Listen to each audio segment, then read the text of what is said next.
but I'm willing to take the chance. It's 10 o'clock. It's the appointed time for our scheduled Central Nevada Regional Water Authority meeting. I would like to welcome everyone here.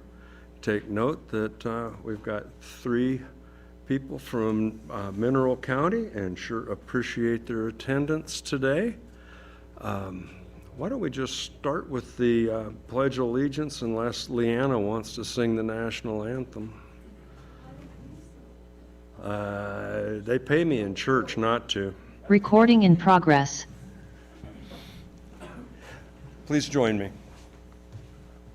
I pledge allegiance to the flag of the United States of America and to the republic for which it stands, one nation, under God, indivisible, with liberty and justice for all. For those of you that were expecting the beautiful and wonderful Joni Eastley, she is on transportation detail with her husband, and so you've got Norm Frey, the vice president, and together we will succeed today. But I do appreciate the effort it takes to make it here, especially when you're a county commissioner and you've got 15 to 20 different assignments. But this organization, for me, over the years has become one of my favorite places to be, because we are making a difference, and that's very important. We can go through the roll call. Where did the roll call go? You have to go to your packet to get it. I need guidance, as you can tell.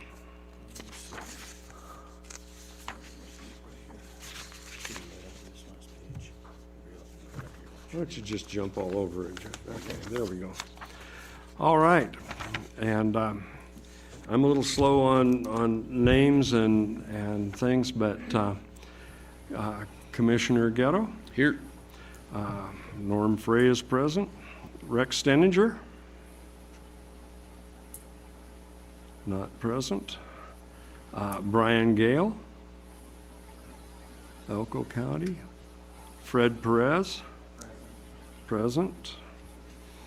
Nancy Boland? Present. Good to hear your voice, Nancy. Chris Wagonseller? Marty Plaskett? Present, here with Jim Gallagher also. Okay. Fred Etchegary? Paige Brooks? Humboldt County. Lamont Edgar? Present. Alicia Price? Tony Roos? Mark Nixon? George Dean? Present. Deborah Strickland? Present. Joni Eastley? Yep. Present. Heath Miller? Connie Gottschalk? Here. Roger Mancebo? Shayla Hudson? Hank Vogt? She's online. Online? Okay, Hank Vogler? Cody Odger? Present. Trent Gibson? Jim Barbie? Jake Tibbetts? Good morning. Good morning, Jake. Jesse Hill? Or these are alternates. Dee Hemming? Helming, here. Helming? Sorry about that. Patricia Robinson from White Pine. Okay. How Here. are we doing on a quorum?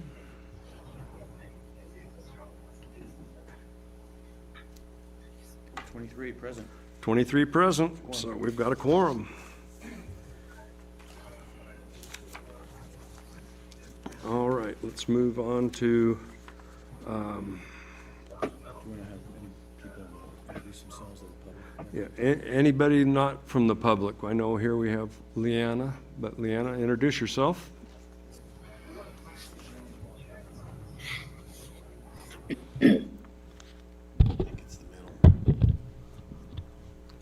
Me and Norm.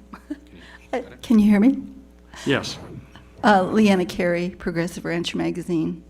Hello, and nice to see you guys. Any other guests?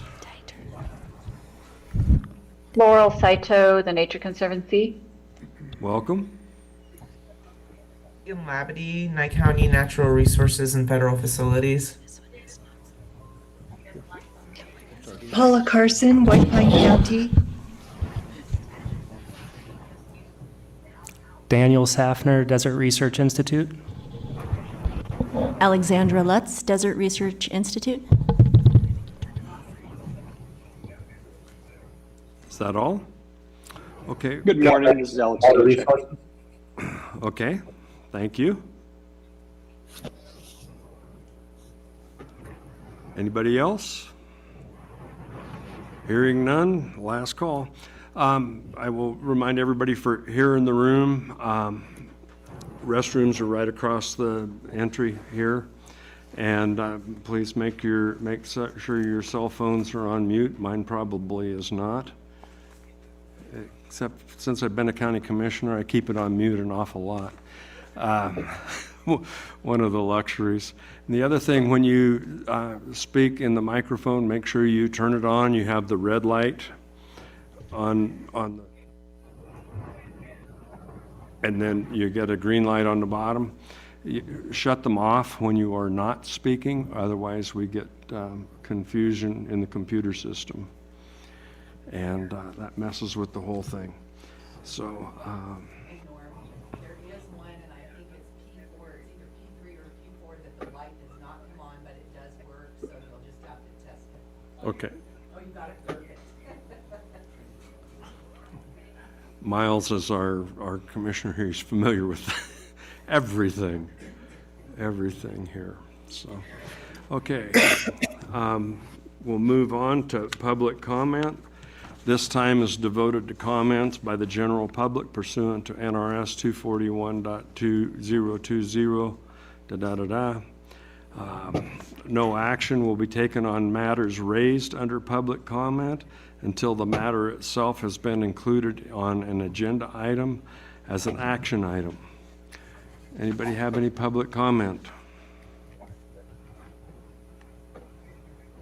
Beautiful weather, everybody has enough water. Good. Next item on the agenda is approval of the agenda of itself.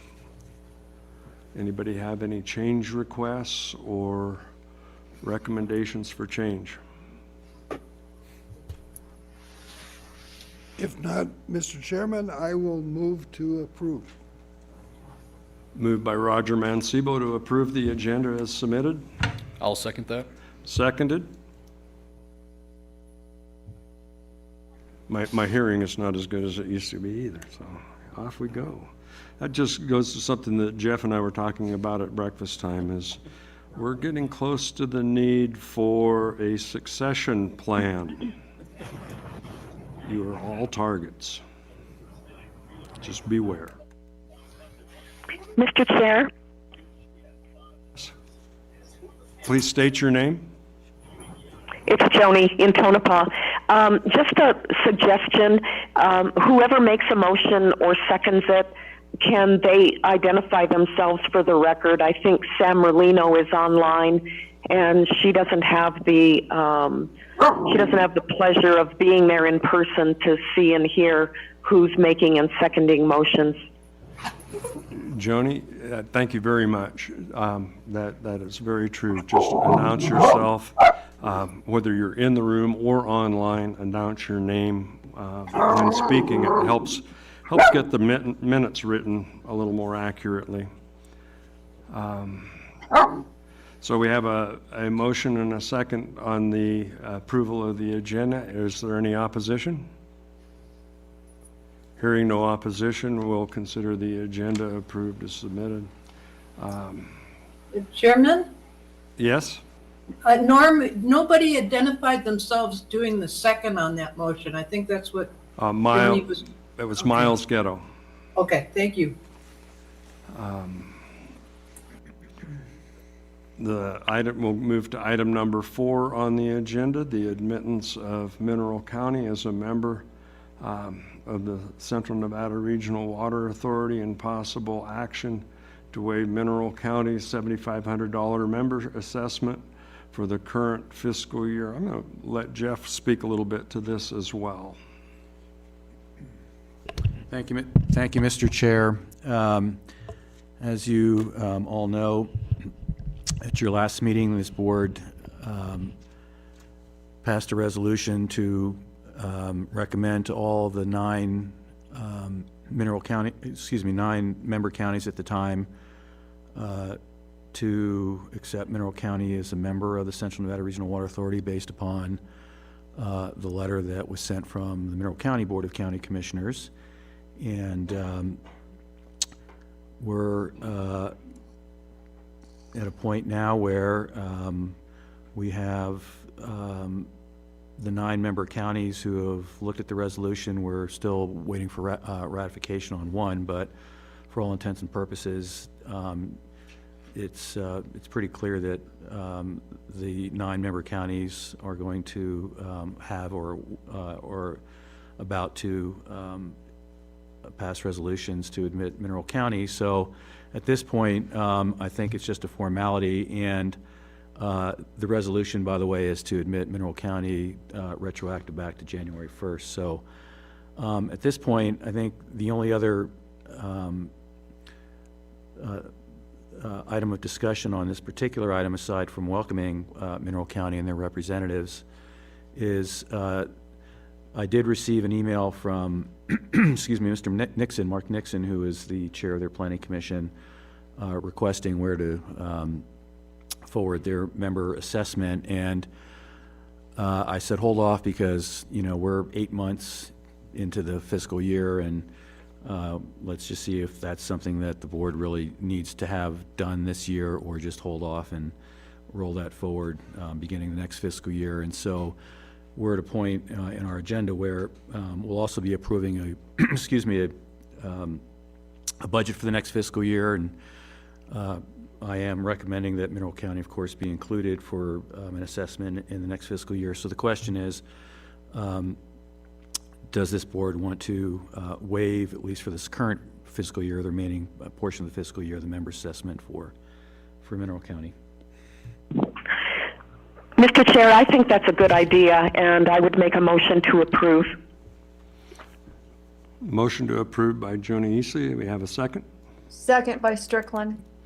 Second by Strickland. Is there any opposition? Hearing none, the motion passes. We'll move on to item number 5, the consent agenda.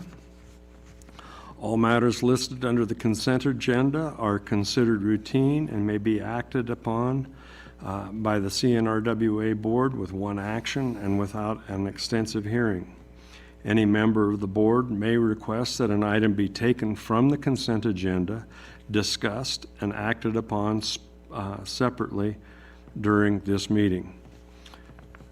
Item number 1 on the consent agenda is approval of the minutes. Mr. Chair? Yes? I don't think we need to read every item, and Eastley makes a motion to approve consent. Strickland seconds. It's been moved by Easley, seconded by Strickland, to approve the consent agenda as submitted. All those in favor say aye. Except those online, don't say anything. You know, I guess I like Joni's method of doing it. Is there any opposition? It's the only way you can do it when you have 100 people on the phone. That is correct. I've got to get back into running a meeting before. Our meetings at the farm do not take this much skill. Thank you. We'll move on to item number 6, approval of the Central Nevada Regional Water Authority fiscal year 2025-2026 budget. discuss and approve the Central Nevada Regional Water Authority fiscal year 2025 and 26 budget. It's in your packet under item number 6, which I am way buried on that. Does anybody see anything in the budget? Jeff, do you want to have discussion on any item? Thank you, Mr. Vice Chair. So maybe for the benefit of the new members that haven't seen a budget from this organization before, it's pretty straightforward, I think. The dues are almost always the member assessments, and those are set every year by this board, and I don't think they've changed in 20 years. Maybe they've been adjusted a little bit, but at least since I've been with CNRWA for the last 7 years, they have not changed from $7,500 per member county. However, in last year's budget and continuing somewhat in the upcoming fiscal year, you'll see a revenue item there, a WCII grant reimbursement. That's the water conservation and infrastructure grant that the Central Nevada Regional Water Authority received from the Nevada Department of Conservation and Natural Resources to implement a water rights retirement program in the Central Region, which is pretty much wrapped up, and that was a grant for almost $10 million, and 98% of that went towards retiring water rights in Diamond Valley, about 11,300 acre feet or more, fairly substantial amount of water. And the program, like I said, as far as acquiring water rights with that grant money has ended, but we anticipate having maybe $8,000 to $10,000 remaining in that budget.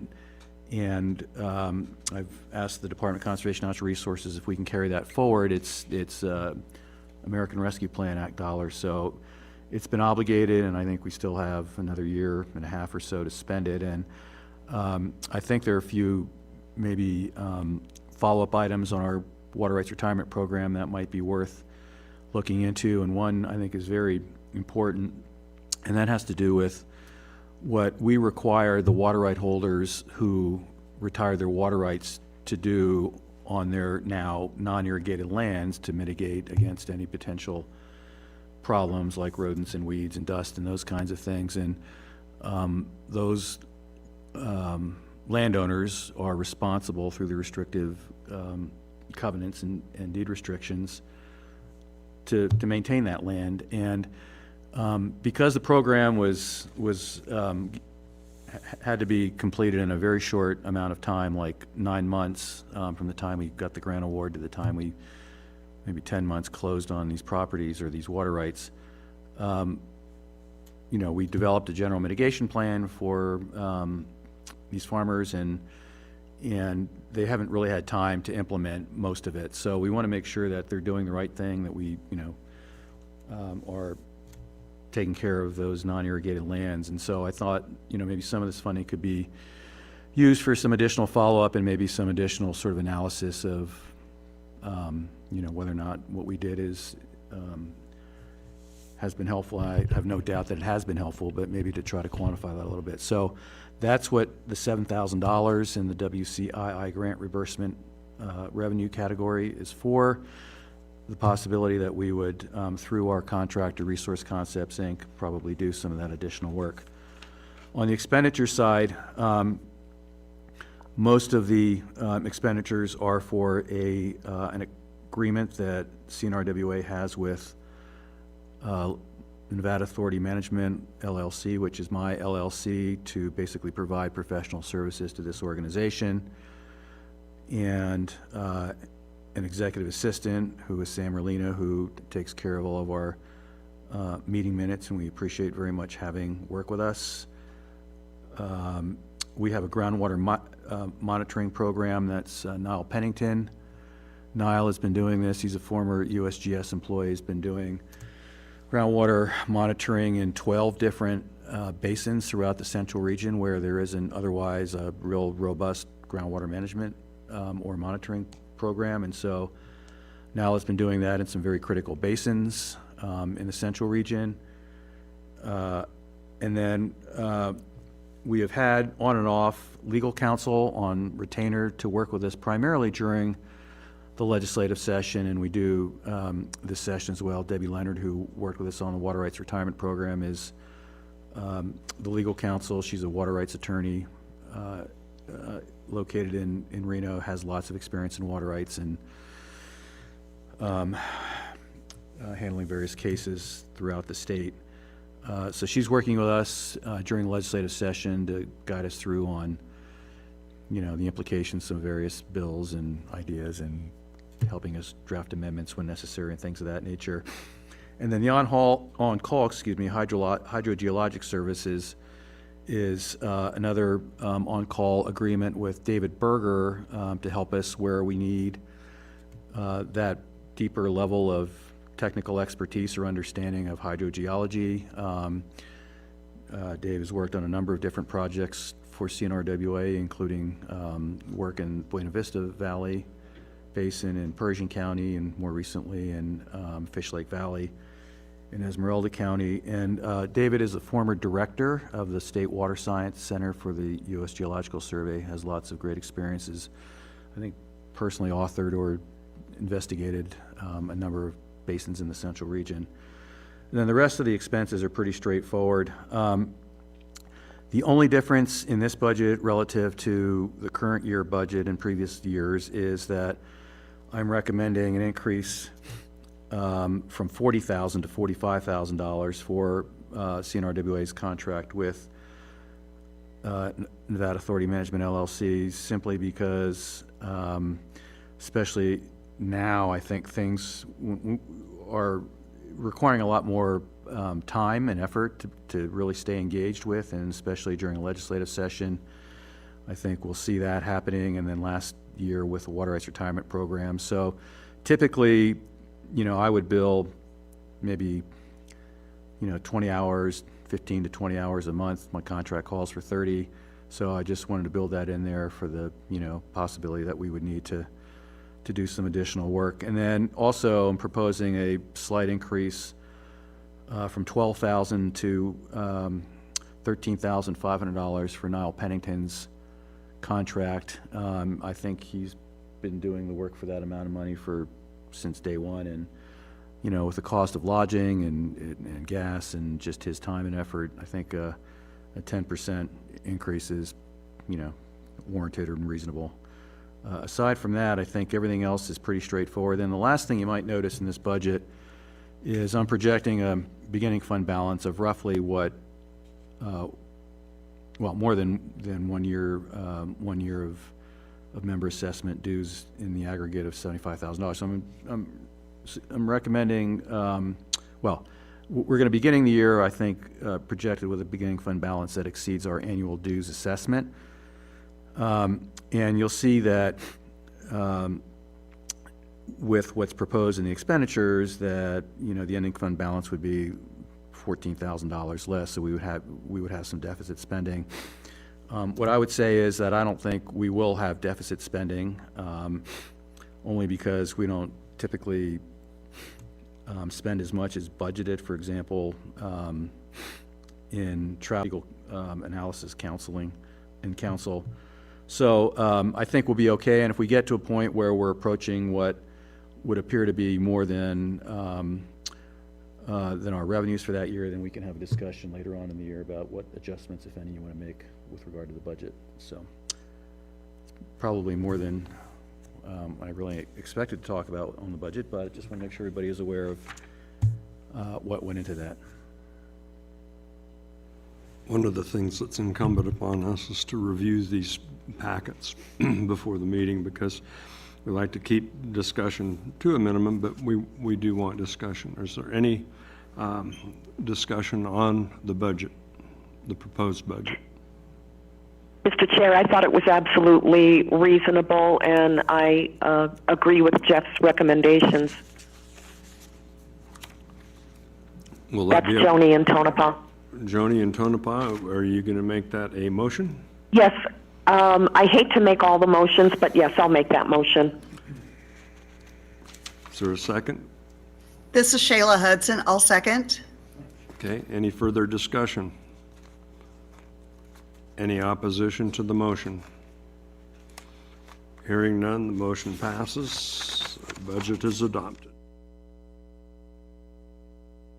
Jeff, thank you for all your work on this.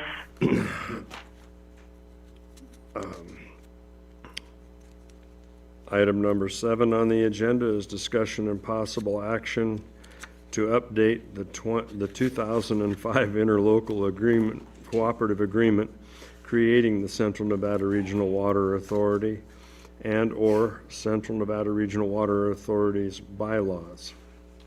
Jeff? Thank you, Mr. Chair. Could you put up the interlocal agreement, possibly the PowerPoint, just so people can see it?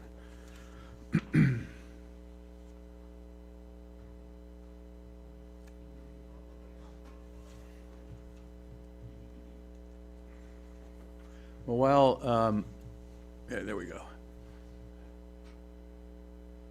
Can you scroll to the very last page of that? Okay.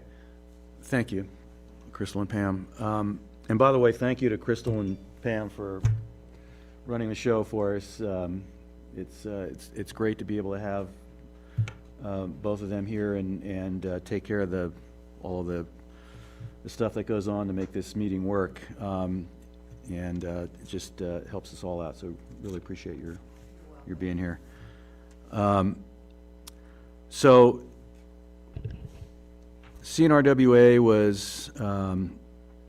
was established back in 2005, and some of the founding members of CNRWA are still on the board, and as a result of their great deeds back in 2005, they've got to stay on as chairman and vice chairman for many, many years. And I think, Joni, you've been maybe chairman since, or chairperson since 21 years. So Day one. But what I'm trying to get to here is this interlocal agreement that was signed by the original 6 counties, Elko, Esmeralda, Eureka, Lander, Nye, and White Pine, back in 2005, was approved by then Attorney General Brian Sandoval. Well, Brian Sandoval has moved on since being Attorney General, as you all know, as Judge, Governor, and now President of UNR. So this is a 20-year-old agreement, and at a minimum, even though our bylaws and the agreement allow for the admittance of new member counties, by virtue of the steps that this board took to bring in now most recently Mineral County, and before that Humboldt County, and then the others, I think it's still important to update that interlocal agreement so that all of the counties are signatory to that agreement. And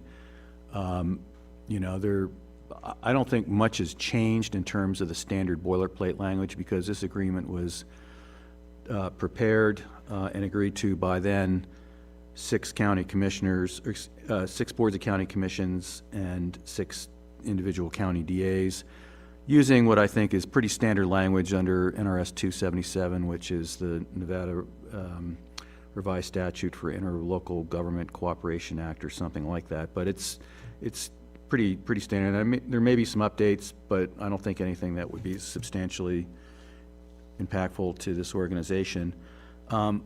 And then there's also one other item that came up back in 2023, in the fall of 2023. CNRWA convened a subcommittee, and we went through and looked at the bylaws and the interlocal agreement. And at that time, we didn't really focus on the interlocal agreement. We focused pretty much just on the bylaws. And so that would be, I think, the second or third time the bylaws had been updated since 2008.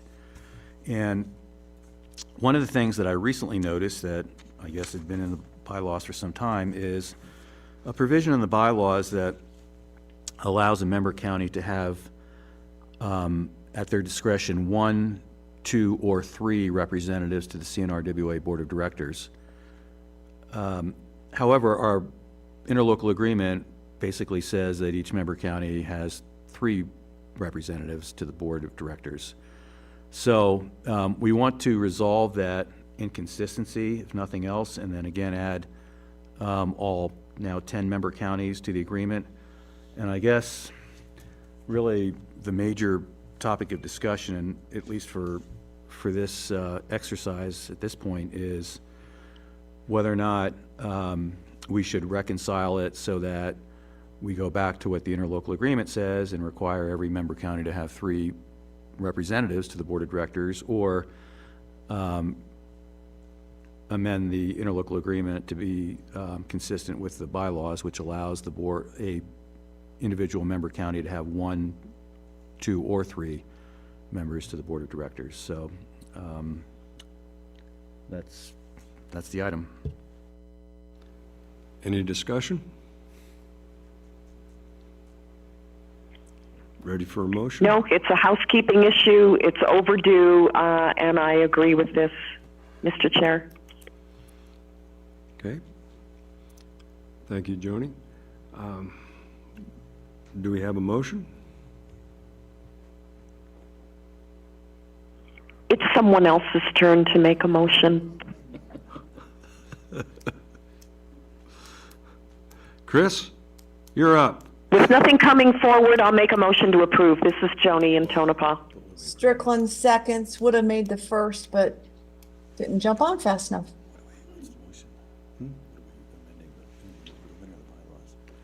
And that would be both for amending the interlocal agreements and the bylaws?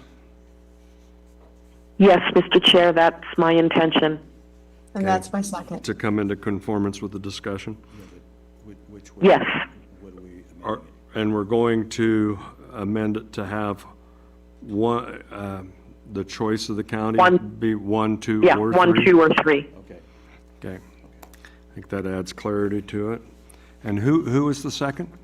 Strickland, and for discussion, please, Chair. Okay. Are you ready for discussion? Yes, anybody have anything more to say about this? I do. Okay.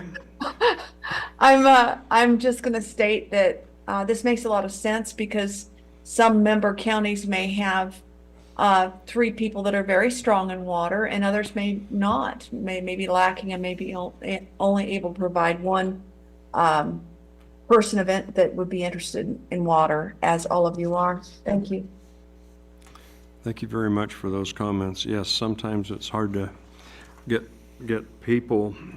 It's amazing that water is a dry subject. Anyway, that just... That was good, Norm, really. All right. Is there anybody... Mr. Chair, I will say the reason I like this is because we need to get a decision from the counties how many representatives they're going to have, because that makes a difference in determining whether or not we have a quorum and how many voting members we have to have for a quorum. Jeff, am I correct? That is correct, Madam Chair, yeah. If you have 30 members, but you only have 20 that are appointed, then it makes it very difficult to get a quorum. Yes, it does. So if there's no opposition to that, we will consider the motion approved. Yell at me later. Okay, that takes us to item number 8, which is presentation by the Desert Research Institute, DRI, on their Nevada Department of Conservation and Natural Resources Water Conservation and Infrastructure Grant to assist rural counties in developing and updating their water resource plans and possible action for CNRWA to support DRI's efforts.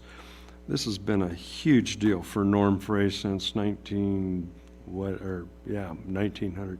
The mid-1900s. I was told by a federal, high-level federal employee that if you have a water resource plan for your community, the federal government cannot take it.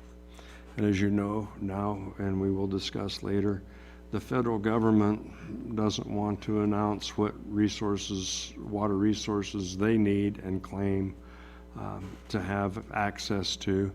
And we need to know as communities.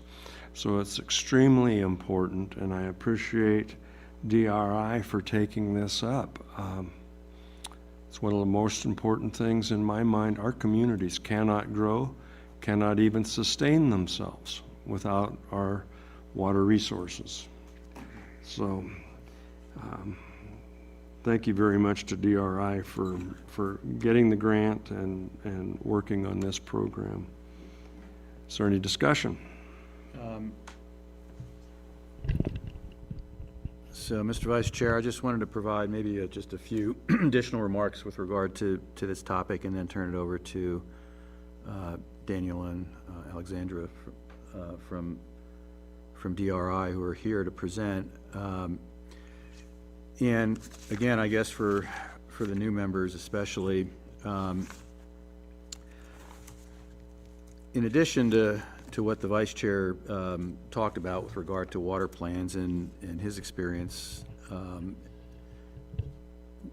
regarding the need for a water plan, the Central Nevada Regional Water Authority has been a strong proponent of water planning since pretty much it was created. And in fact, one of the very first resolutions that CNRWA enacted was Resolution 0701 in 2007. So very early resolution recommending that every water basin in a member county have a land use plan, and a land use plan for a member county, and any city county within a member county must be based on sustainable water resources within the member county.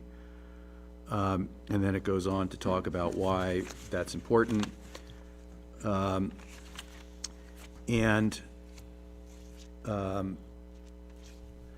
My predecessor in this organization, Steve Bradhurst, who during his time as a Washoe County Commissioner was instrumental in having Washoe County 3 WC3 put on the Washoe County ballot, I think in 2005 maybe, which was an advisory question, ballot question in Washoe County, asking voters whether or not they thought that their land use plan and development should be associated with sustainable water resources, and it passed.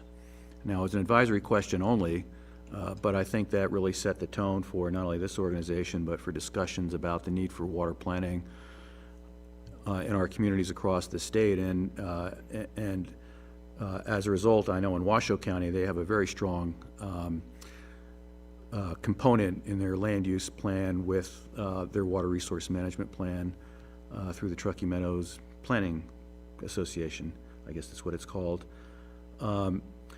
For CNRWA, back in 2019, this board requested then Senator Gokachia to carry a bill basically to this effect.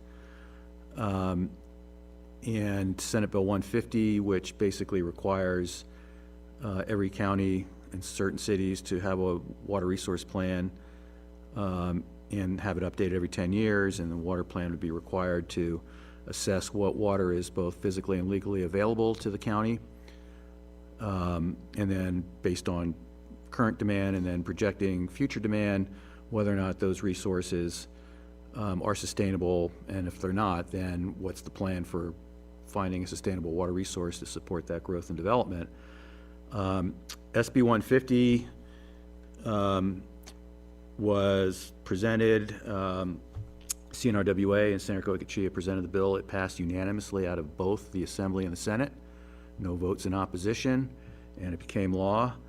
And then we were like, okay, well, now what? Now every county's got to do a water resource management plan.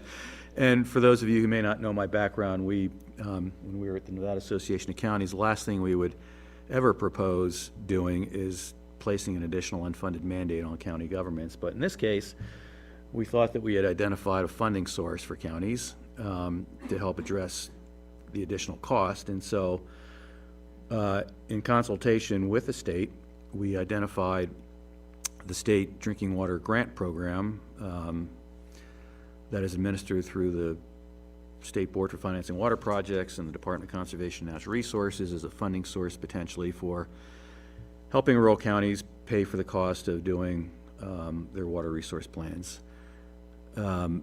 That was fine until we found out from the state treasurer that they can't use tax-exempt bonds for planning purposes. They have to be for capital expenditures. And so we were fortunate about a year and a half ago with the Water Conservation and Infrastructure Initiative when the Interim Finance Committee of the legislature back in 2023 approved $100 million for that program. And the rules were a little bit broader so that the funding could be used for other purposes besides capital projects. And in this case, fortunately, we were able to work with the department to have them consider funding this water planning effort. And as a result of that, they entered into an agreement with the Desert Research Institute to do this project, which is, in my opinion, just really, really a great opportunity and something that, at least in this state, you're not going to have an opportunity to do in a long, long time, I don't think.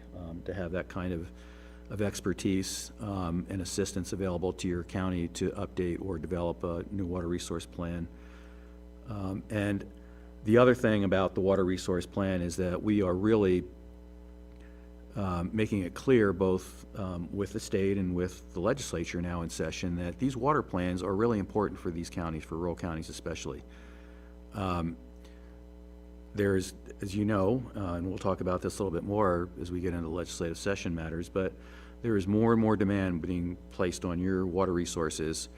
There's going to be more and closer looks at, you know, the use of those basins, whether they're overpumped, whether there should be curtailment orders, who knows, or new appropriations issued, and a lot of pressure to move water around and change its manner of use.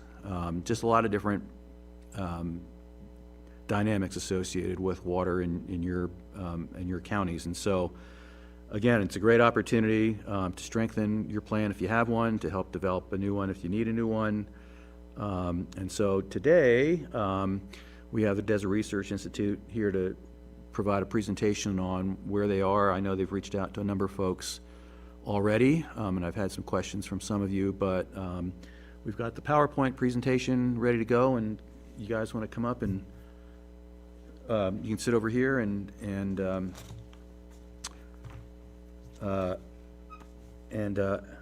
Alexandra Lutz is the director of the graduate program of hydrologic sciences and associate research professor, and Dan Safner is a hydrologist with the Desert Research Institute. And I don't know if I guess Dan, you're doing the presentation. I'm doing the presentation. Okay, yeah. Here's the clicker, and it's all yours. Awesome. Well, I think that about sums it up, Jeff. You pretty much covered everything. Thanks. No, yeah, I'll provide. Happy to be here with everyone this morning. This is a great opportunity to get to, share a little more information about everything that these two gentlemen kind of set the stage for in terms of DRI's involvement with working with rural and frontier counties throughout the state of Nevada to help update or develop, in some cases, the first county level water resource plan. So we'll jump right into it here. Again, my name is Dan Safner. I am here with my colleague, Dr. Alexandra Lutz. We both are hydrogeologists. We have a large team that's working with us at DRI, assisting with this project. So by no means is just the two of us that are in this room right now, but a large team of hydrologists, hydrogeologists, data scientists that are a part of this effort. So just to briefly touch on what we will be going over here today, just to touch on the objectives of this project. And then getting into some of the details, what's required to be in a water resource plan? What are the benefits to counties? So not only for, of course, the benefits of having a water resource plan, but also what are you going to get out of this project working with DRI to develop these plans? And then finally, just briefly touch on the project approach and timeline. So the primary objective is to develop water resource plans that help counties manage water resources for the future benefit of both communities and the environment. That's absolutely the primary goal of this.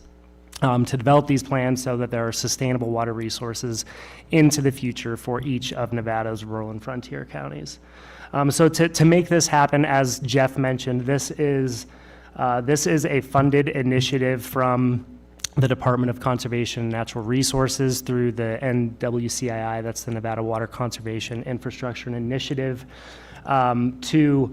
to work with. So this is a fully funded effort. That's one thing to really make clear that DRI's involvement is to be working alongside the counties. So there's no cost that is going to be asked from any of the counties.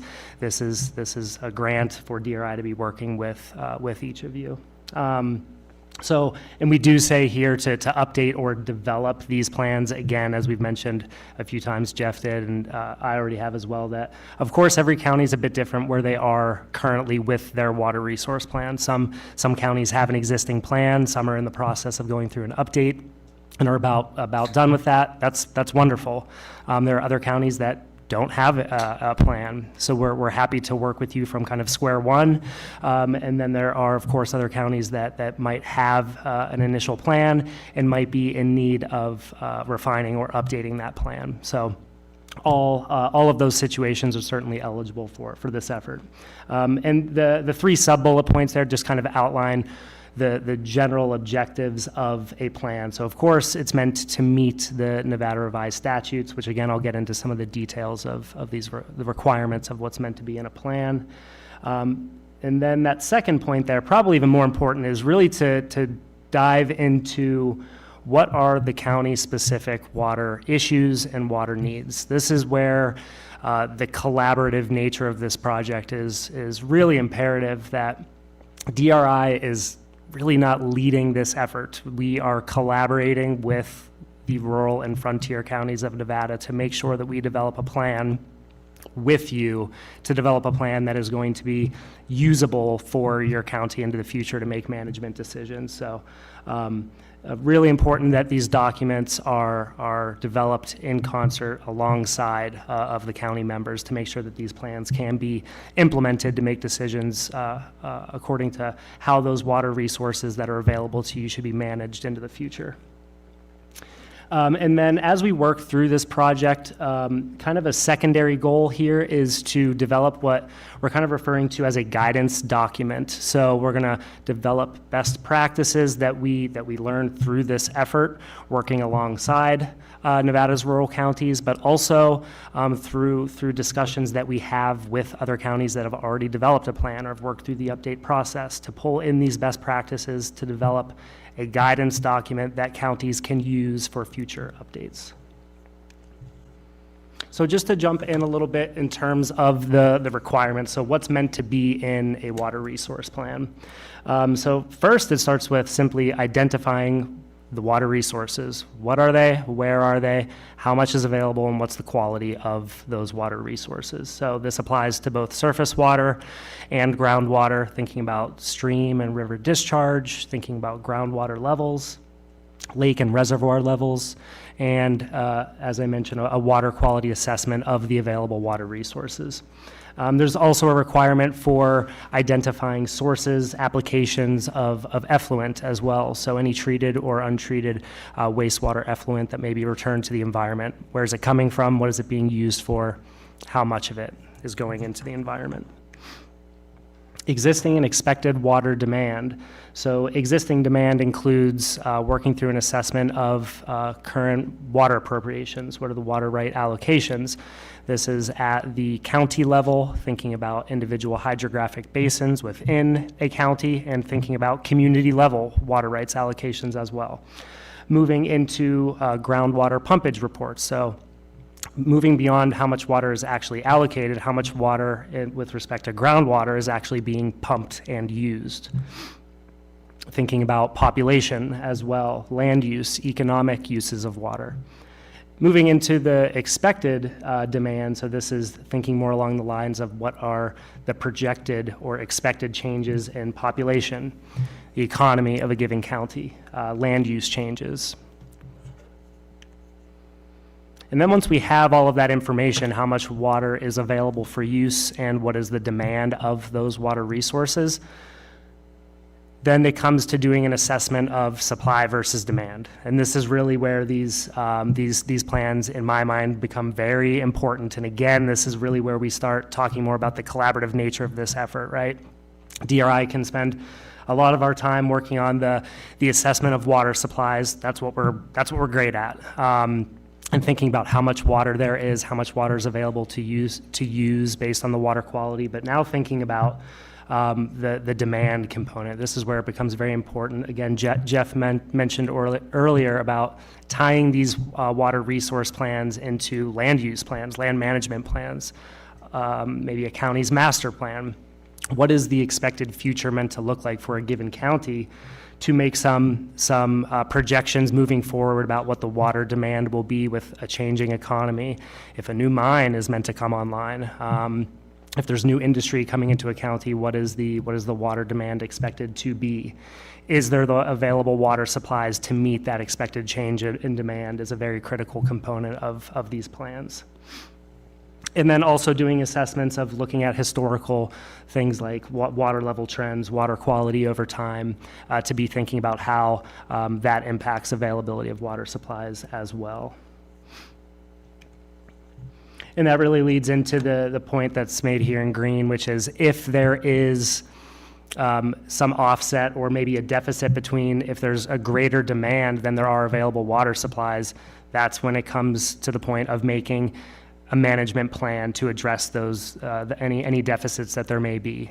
So whether that includes, just making a list of recommendations that should be considered in these plans that can be used to make future decisions, such as interbasin water transfers or changing, thinking about water conservation efforts that could be used to save water as well.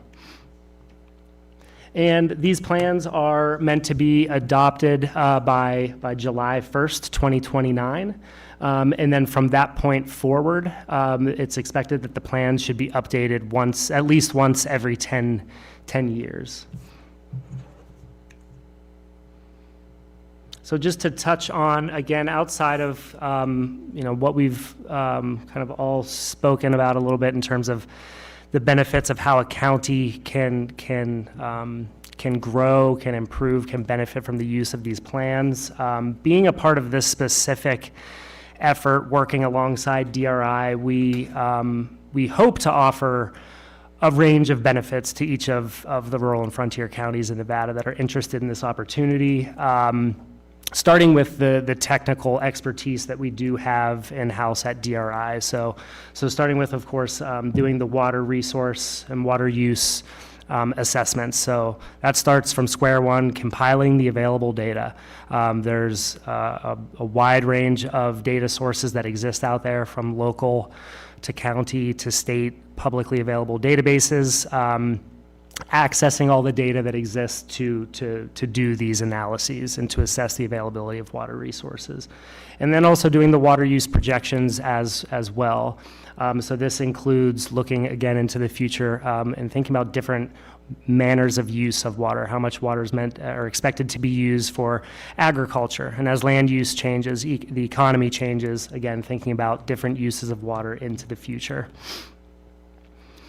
Assistance with generating the plan itself. So, of course, for the water resource and water projection side of things, we'll be making the text and visuals that go into a plan that make things a little more digestible and easy to digest. So the plots and tables, things like that go into a report. Working with the counties and making recommendations for management considerations. And then in terms of the format for these plans, again, every county is at a different stage of their plan. If you have a format that you're comfortable with and happy with, we're happy to stick with that. By no means do we need to adapt it to the new format that we'll be putting together here. But if you're interested in transitioning over to the new format that we will be putting together, we're happy to do that as well.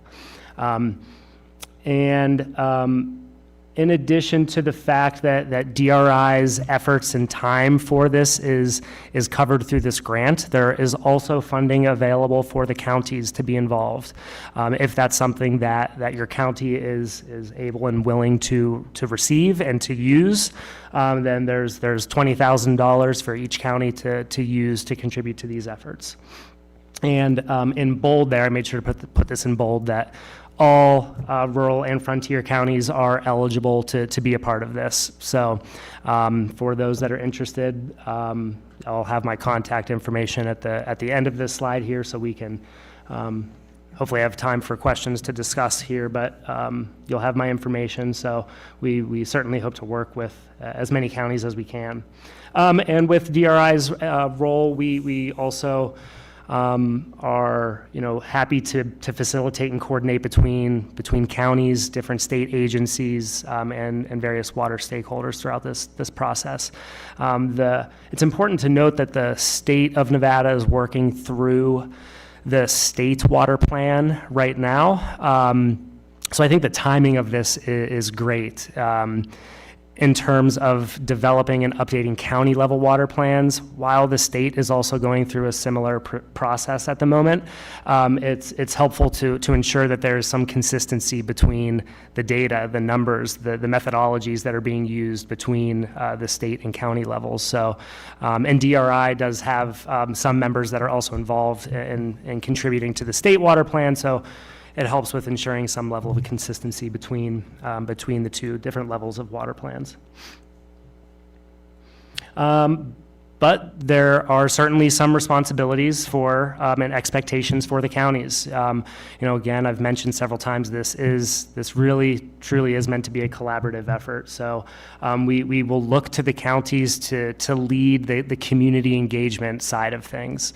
It's of course important to take into consideration the community's opinions and expertise and how they are using water. What is a community member's water issue? What would they like to see included in a plan? How do they want to see water managed within a county? We really will lean on the county's involvement for the community engagement side of things, whether it be through surveys, public workshops, and things like that. Development of water advisory groups, if that's something that is of interest to the county.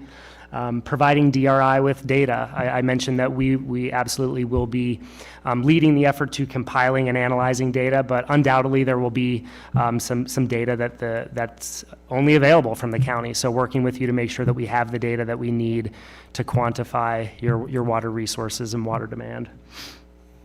And then finally, contributing, of course, to the water management strategies and to the water resource plan itself. And finally, just the project approach and timeline. So we plan to, this is a 2-year effort, so we'll have this all wrapped up at the end of 2026.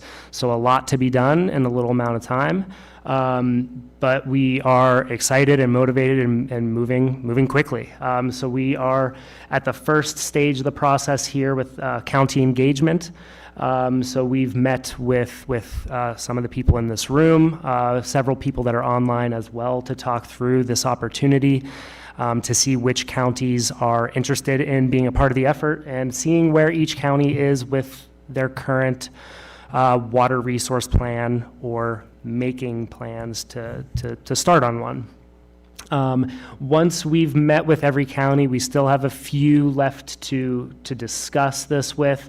We will identify 2 or 3 counties that we're calling case study counties. For the first year, we're going to focus on 2 or 3 counties that represent a range of hydrologic landscapes, different economies, different levels of establishing a water plan, so that we can try to cover the different levels as best we can for each of those case studies that will then inform the guidance document that we're going to put together, that we're going to make publicly available at the end of this effort.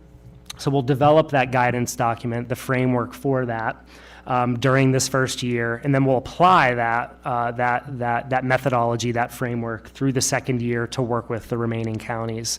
So the second year we'll be focusing on all the counties that we didn't focus on for year one. And then to wrap things up, we'll publish that guidance document to make that available to everyone to reference moving forward for future water plan updates.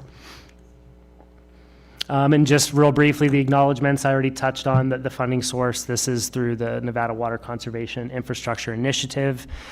So this is the same program that funded the water rights retirement that Jeff was discussing earlier.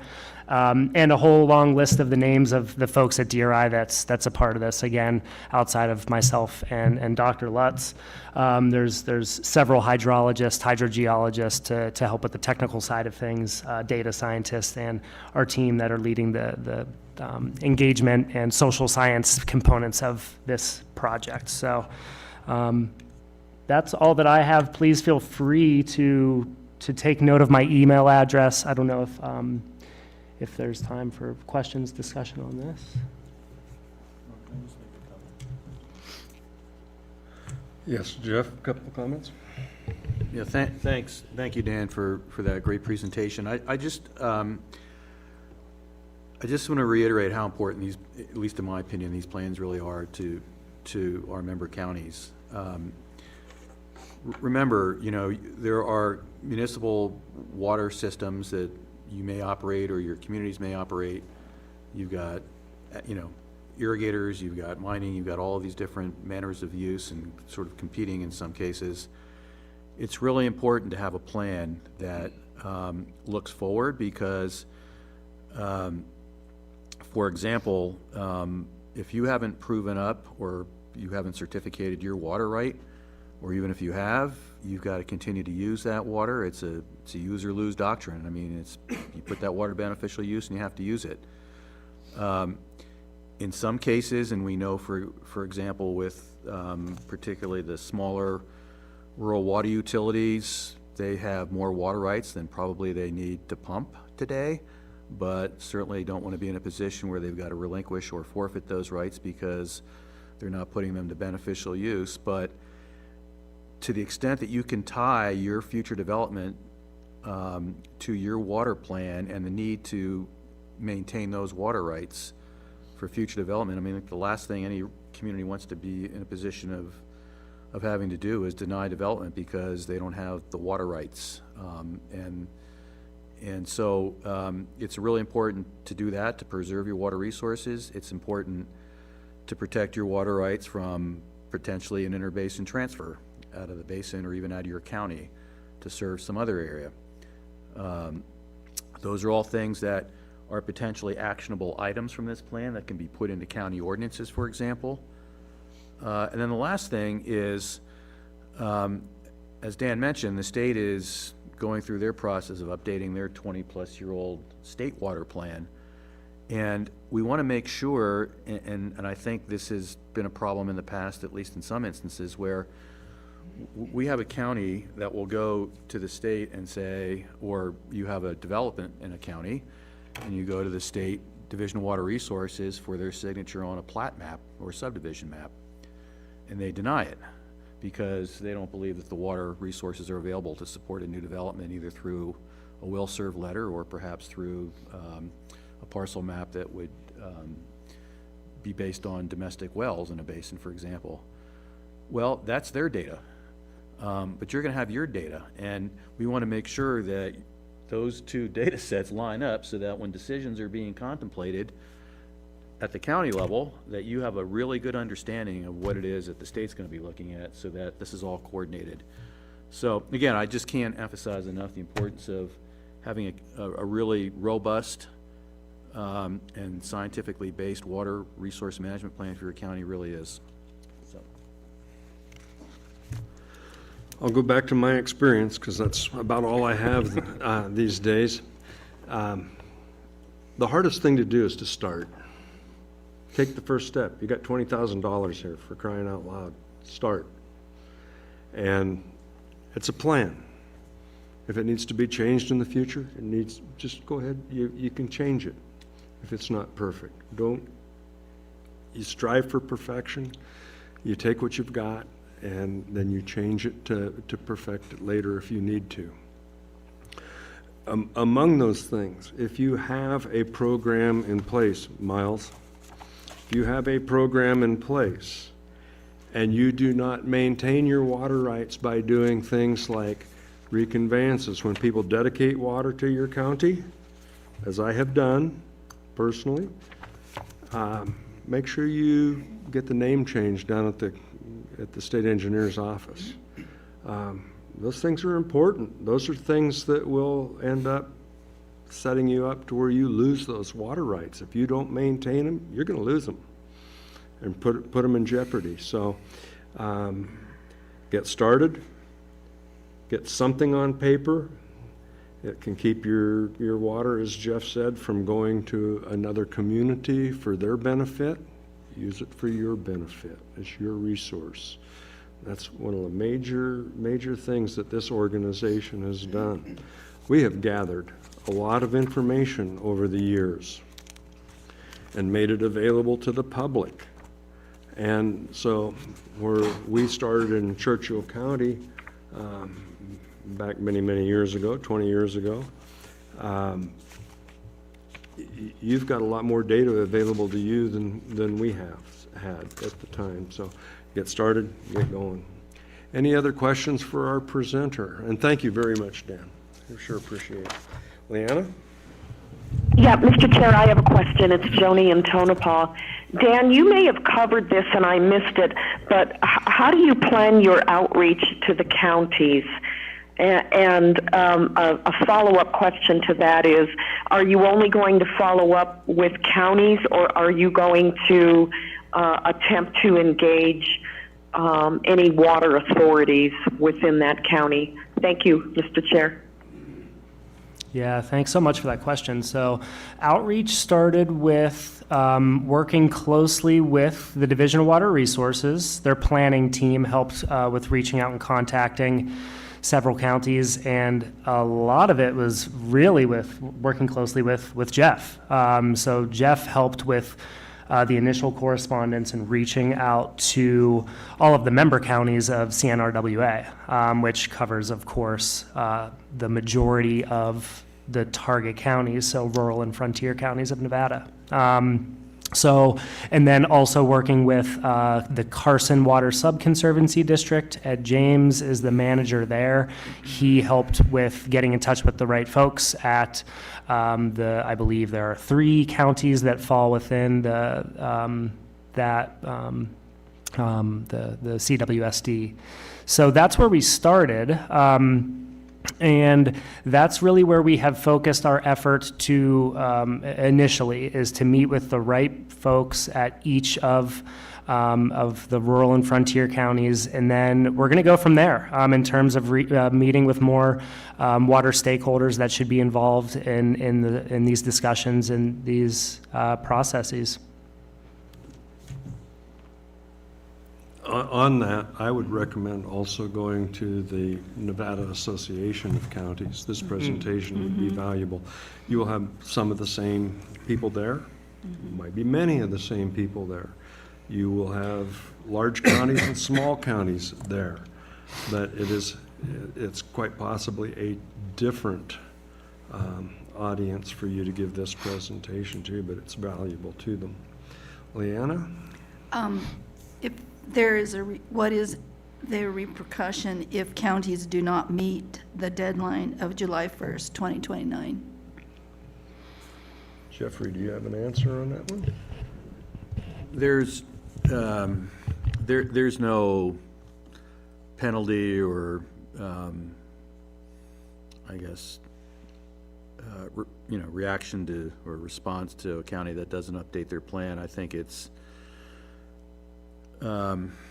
really something that would come into play. For example, if you were a county was trying to make a case, I'll just give you my personal opinion of what a likely scenario might be, where county's trying to make the case to retain a water right, for example, that maybe they haven't exercised regularly, or haven't really demonstrated good faith effort to put to beneficial use or complete the the works.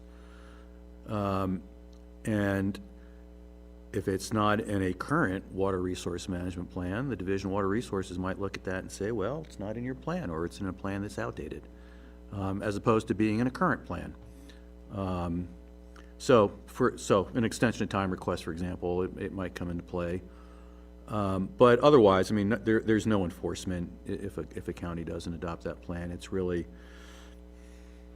something that a county should do and is required to do under the law, but it's really up to the county. 50 lashes for every commissioner. And no, it's really, it's penalty for not having it is self-inflicted. Yeah. That's a good way to put it. In the back. I have a question. This is Shayla. One Hudson. moment, we've got one here in the room here with her hand up. Come on up to a microphone. Thanks. And identify yourself. Yeah, you bet. Ann Carpenter, I'm with Pathfinder Minerals. We're doing a development project out of Tonopah. So a couple of questions. Are you mandated to do it for every county? Oh, wait. No. It's voluntary. Yeah. Okay. It's the decision of the county to be involved in the project. Yeah. And so it's 20,000 per county, and Correct. we're in Nye County, the biggest bloody county Yeah. in Nevada, maybe elsewhere. So how far will that money stretch? And I'll work with Joni. Is there an opportunity, if Nye County embraces this, to fold in industry as well? Tonopah's looking at several mine developments that are going to have impacts, which will hopefully expand the region housing-wise and people-wise, but that also translates to water pressures. So I love the aspect, because I'm a data person, for coordinating so that your data sets are collaboratively equal.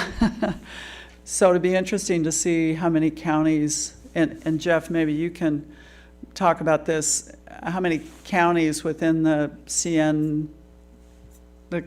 Central Nevada Regional Water Authority and Humboldt River Basin Water Authority are embracing this, because that continuity of data sets is pretty important. Thank you. Thank you. Now, we had one on over the phone that had a question. This is Shayla Hudson. And Pershing County does have a water management plan already. Would DRI look at that and help us update it? It's not set to be updated yet, but would they be willing to come in and do that? Yes, of course. So we will cover the full spectrum of pretty much wherever you are with if you have an existing plan or if you do not have a plan, because again, there are some counties that don't have that initial plan. So wherever you are along that spectrum, we're happy to work with you on that. Even if it's as simple as you have your document, you want us to take a read through it, and see if anything jumps out at us. That's fine as well. But if you're ready to start working through that update, you said that maybe the time isn't right now. Maybe you're not at that 10-year mark, or maybe you're not at the 8 or 9-year mark that you'd actually want to start working on the update. Why not get ahead? Is my advice there. This is an opportunity to reset that 10-year window. So you could look at it that way as well. But we're definitely happy to discuss where you are and take a look at your plan. Thank you. Sure. Any more questions or comments? This is Chris Wagenseller. Jeff, you had mentioned implementing an ordinance. Are you talking about implementing the resource plan or parts of it by ordinance? And what would be the benefit? Or you, Dan, could elaborate on that? Yeah, thanks, Chris. So there are counties that I'm aware of that have associated with their water resource management plan ordinances that sort of carry out some of the strategies, if you will. For example, I think it's Humboldt County's plan, which was recently updated, includes sort of associated county ordinances that address things like applications for interbasin groundwater transfers, how those would be viewed and what the requirements would be and conditions in a case like that, if an application were to come forward to a Board of County Commissioners. I think some of the land use elements, and again, what's important to recognize in this effort is the Water Resource Management Plan is an element of the master plan that a county is required to adopt under NRS 278. So it's just another element, just like your streets and highways, just like everything else. And so, I mean, I guess in terms of what kinds of ordinances, it's really up to what the county wants to do, as long as it's within your authority to do so. Now remember, ultimately it's the state engineer that makes the decisions about the administration of water, but it's the county that gets to decide other aspects of the project, if you will, the building of the pipelines, pumping stations, things of those nature, you know, like that. So those are things that the county can potentially look at in their ordinances. So to follow up, so you said like going to Division of Water, if you're trying to push something forward, is it better if the county has ordinances, or just the plan itself carries more weight? You know, I think in some cases, having ordinances is going to put you in a better position. So I'll give you an example. Under the Water Rights Retirement Program that we just completed, one of the conditions for requiring, for allowing the retirement of water rights in a particular groundwater basin through the program was that the county had an ordinance to preclude any future development using either domestic wells or municipal water in that basin unless new water rights were dedicated for that project. That could be a county ordinance, and that probably should be in a case of a, you know, an overpump basin. So things like that would be helpful. This is where DRI can bring a lot of this stuff together for all of us. And I think we're going to be very, very fortunate to have their assistance in putting these plans together. Like I say, too, the plan can be changed. Any other comments? Hi, Chair. This is Dan Randall from Water Resources. And Yes. I just wanted to provide that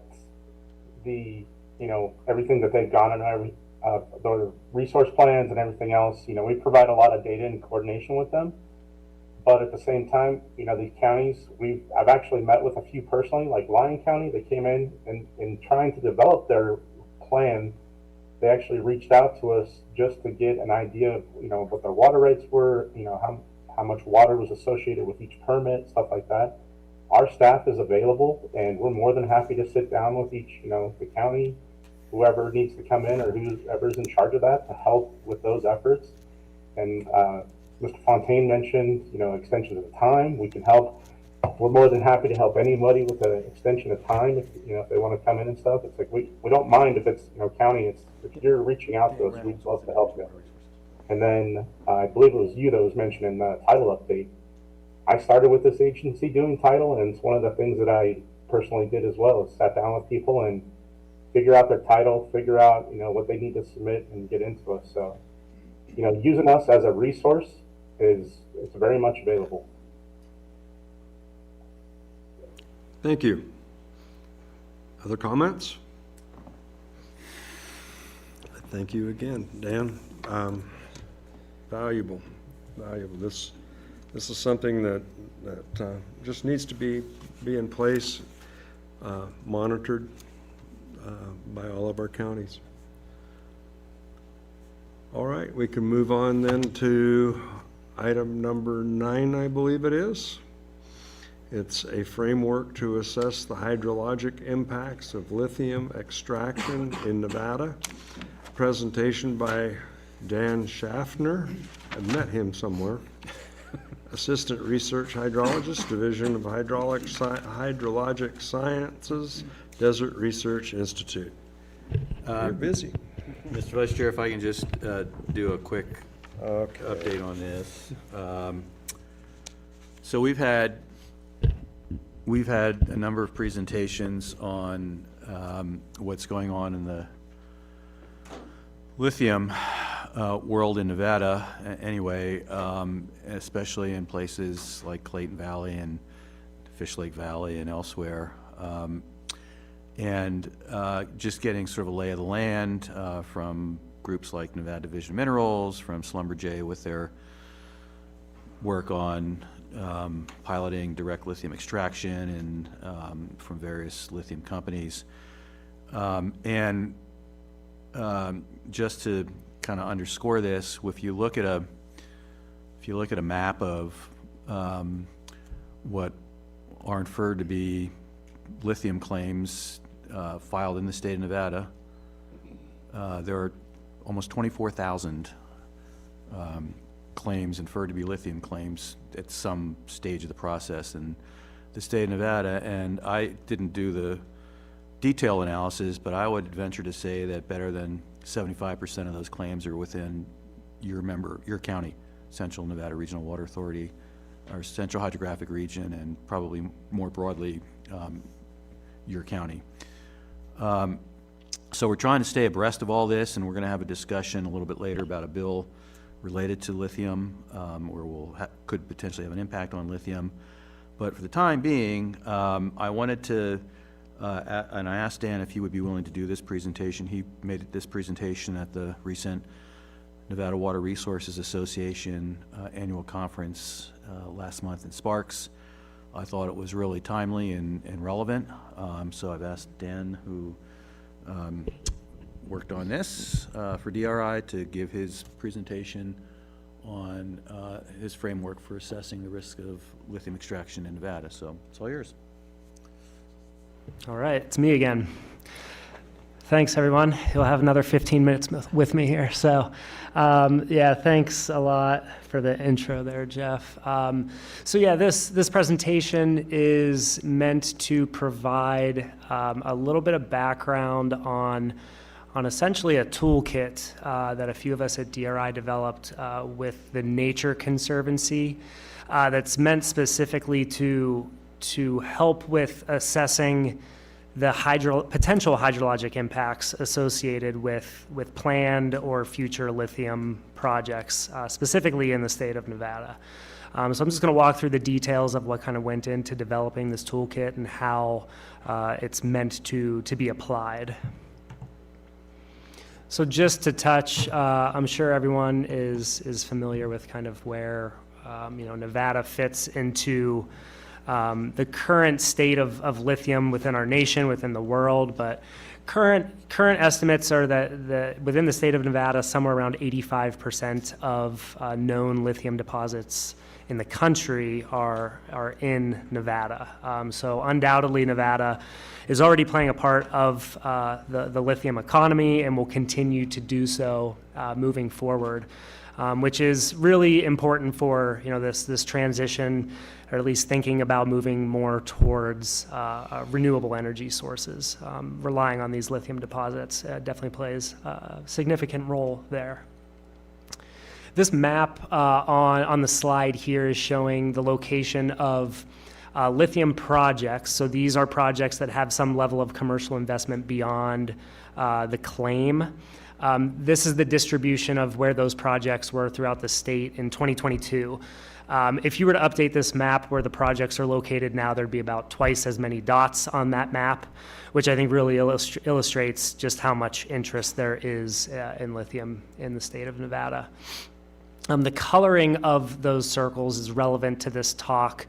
The green circles are showing locations of lithium brine. So these are groundwater or deep reservoirs that have high concentrations of dissolved solutes. In this case, of course, we're talking about high concentrations of dissolved lithium in these brine deposits. And then the red and yellow circles are showing locations of these are open pit or surface mines that are targeting clays. So those are the two primary deposits that are targeted in Nevada. So lithium that's in brine and clays. Lithium also exists in hard rock deposits as well. Just to touch briefly on why does Nevada have so much lithium? What are the hydrologic, geologic mechanisms at play? This schematic here includes a lot. I'm really going to focus today mostly about giving you an example of applying this framework to brine, since that is what that's the most targeted deposit type in our state, is lithium in brine. So that's really what I'll touch on here as well. Of course, it starts with having your primary source of lithium in Nevada and throughout much of the Great Basin. This is lithium-rich magmas and igneous rock that weather, break down over time, get transported throughout the environment. And groundwater plays a significant role in transporting lithium, and contributing to its concentration over time really relies on the climate, the arid climate that we have in the western United States, that we have a lot of evaporation taking place. So as water flows into a basin, and as is commonly the case in our region of the world, we have closed hydrologic basins that water can get in, but can't as easily get out. So that promotes this evapo-concentration process where lithium can get very concentrated in water supplies. And over time, that's what produces these brine deposits that are now being targeted in many different areas throughout the state. So lithium is tied to hydrology, not only by the mechanisms that produce lithium deposits, but also the processes and procedures that are used to extract the lithium from the deposit, especially as it pertains to brines. This is an aerial image of the Silver Peak mine in Clayton Valley in Esmeralda County. We're looking at some of the evaporation ponds. So this is a process, I'll talk a little bit more about evaporative concentration, but it simply relies on open air evaporation to concentrate the lithium within the brine. So lithium and hydrology are linked. We can therefore expect there to be some adverse effects of lithium extraction on hydrology, which is really what led to this effort to develop this framework. What are the potential impacts to surface water and groundwater? So we developed a toolkit that has two components. One is the hydrologic impacts framework.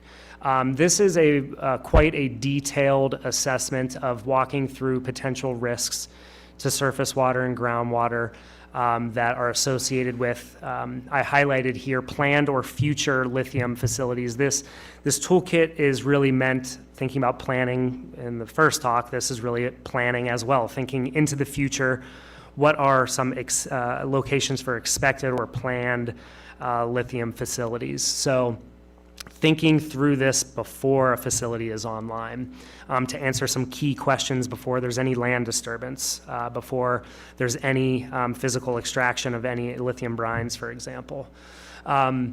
This is important because it helps identify where there are levels of uncertainty or data gaps that need to be assessed through more targeted or focused site-specific hydrologic assessments. So again, important to apply this prior to any earth moving. And then the hydrologic risk assessment checklist is a more standardized, really more straightforward approach to quantifying the level of risk associated with a potential or planned project, and to compare the level of risk between multiple facilities. And just some limitations that because this was not developed, it's not developed for any specific site or facility in mind. It's really meant to be applied broadly to any potential future lithium project in the state of Nevada. And the toolkit is definitely not meant to replace any existing permitting, evaluation, or approval procedures, but it's meant to complement those. So the framework is meant to be applied by various stakeholder groups. So this could be mine operators, regulatory agencies, consultants, NGOs, to assess potential hydrologic impacts. And it's through each phase of the mine's life cycle. So starting from baseline data collection, pre-disturbance, all the way through a facility's closure. So we're talking on the scale of potentially decades. And the framework starts by asking questions, and they go pretty much in chronological order from pre-disturbance through closure, in terms of things that are typically answered during baseline data collection. What is known, what is not known about surface water, groundwater, what is not known about aquifer conditions, what's the degree of connection between adjacent aquifers, how connected to surface waters, questions like that, that can be applied to any facility regardless of resource type, so whether it's brine, clay, or rock. Then it gets into more resource-specific questions. So related to pumping of brines, what the potential impacts could be of that. And then specific questions about surface mining or open pit mining related to water quality if there's going to be a pit that forms. Things that the history of mining in Nevada we're typically a little more familiar with. So for the next few slides, I'm just going to work through a hypothetical example that just shows very basically some of the questions that are posed in the framework and the checklist. I'll apply it to a brine deposit and talk a little bit more about evaporative concentration, and direct lithium extraction is another method that's used for or being considered for use to extract lithium from brines.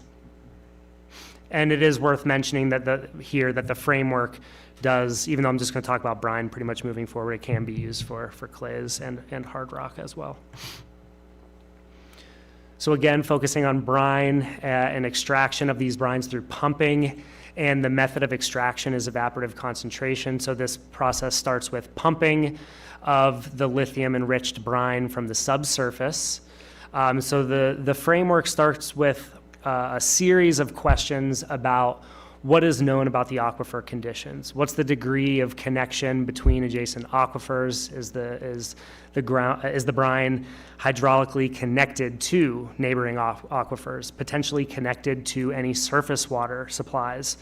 What about groundwater dependent ecosystems? Once that brine is brought to the surface, it then for this particular processing procedure of evaporative concentration, it goes through a series of open air evaporation ponds to concentrate the lithium. There's, again, several questions posed about the volume that will be evaporated. That's one big concern, because you're changing essentially the groundwater or the hydrologic budget by extracting a certain volume. If you're then evaporating some volume to the atmosphere, that original volume of water is not then ultimately returned to the subsurface. What chemical additives are being used? So this is thinking about potential water quality impacts. And then in thinking about the water quality, what sort of procedures are put into place to ensure or to limit any leakage from these evaporation ponds? And is there any instrumentation in place to detect whether any leakage has occurred? And fresh water is used through several steps of the process, throughout processing and operations as well. So there's a question about not only thinking about how much brine water is lost to evaporation, but how much fresh water is used throughout the operations and processing as well. And now applying the framework to also, again, brine, but now thinking about direct lithium extraction. So I'll start by saying here that a big caveat to this is direct lithium extraction is still not proven at an economic or at a commercial, I should say at a commercial scale. There are pilot programs going on for direct lithium extraction in Clayton Valley, probably elsewhere at this point, but it's yet to be implemented or integrated into a commercial level lithium facility. It does have some good promise, and I'll get into some of the discussion of that, but I did just want to start with that caveat that there's little known about what the potential impacts of DLE or direct lithium extraction will be. That's really yet to be determined. But it does start with extracting the brine from the subsurface, just like evaporative concentration.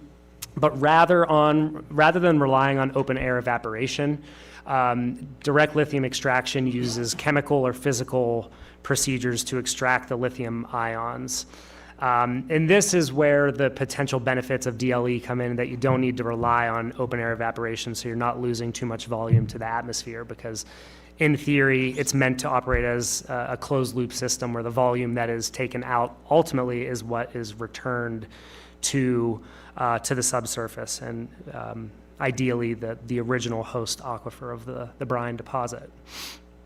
And again, questions about chemical additives that might be used for extracting those lithium ions, again, thinking about water quality impacts.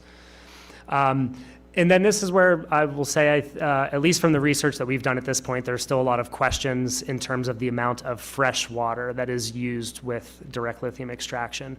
While it has potential to reduce losses to the atmosphere because we're not using open air evaporation ponds, typically, there could be increased needs for freshwater use. So it's asking now questions about total water consumption and thinking about impacts to freshwater supplies and not just the brine. And then, like I mentioned, with that closed loop system, whatever volume remains, which ideally would be similar or the same as the volume that was initially extracted, would be returned to the subsurface through injection wells or rapid infiltration basins. So the framework poses a series of questions about potential impacts and the level of hydrogeologic characterization that went into the initial stages to ensure that the brine is being returned to the original host aquifer and not impacting water quality or water quantity. And then just briefly to go over a few of the general questions posed by the checklist. So the checklist is developed. This one is pretty user-friendly. I will say that these are yes or no questions. And for the most part, an increased number of yes responses indicates a greater potential hydrologic risk associated with a site. So there are different checklists as well. It starts with a general hydrology checklist that could be applied to any site, irrespective of resource type. So just some example questions. Are there seeps or springs present at the site? Is there geothermally heated waters that source those seeps or springs? Do the springs feed any groundwater-dependent ecosystems? And then you move into resource-specific questions. Is the brine aquifer connected to any adjacent aquifers? Is the volume extracted greater than the volume returned? And in this hypothetical here, a site that has thermal springs present would score a 5, which is greater than a site that does not have any seeps or springs, which would score a 2. So that site that has springs would have greater risk associated with it than a site that does not have springs. And to develop this toolkit, we conceptualize what the quote-unquote ideal scenario would look like. And again, I will mention here that the same caveat that I mentioned earlier, this really assumes that hydrologic impacts of direct lithium extraction, it's an assumption that the impacts are less with DLE than evaporative concentration. But the ideal scenario that we conceptualized here would include integrating direct lithium extraction into an existing geothermal facility. So there's a lot of research, a lot of exploration in this area of potentially harnessing lithium from geothermal brines. So the map on the right side of the page shows concentrations of lithium in geothermal waters throughout the state. Blues are relatively low, oranges and reds are high.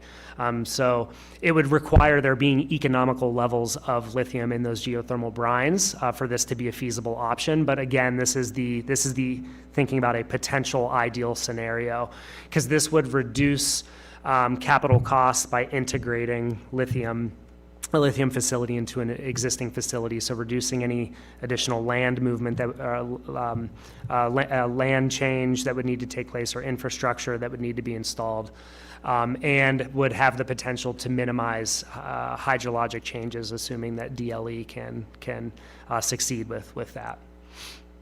And also with existing geothermal facilities, again, in theory, to try to operate within that closed loop system where the volume that comes out is what is ultimately returned to the subsurface. So that's really it here. Wanted to walk through just an example of applying the framework.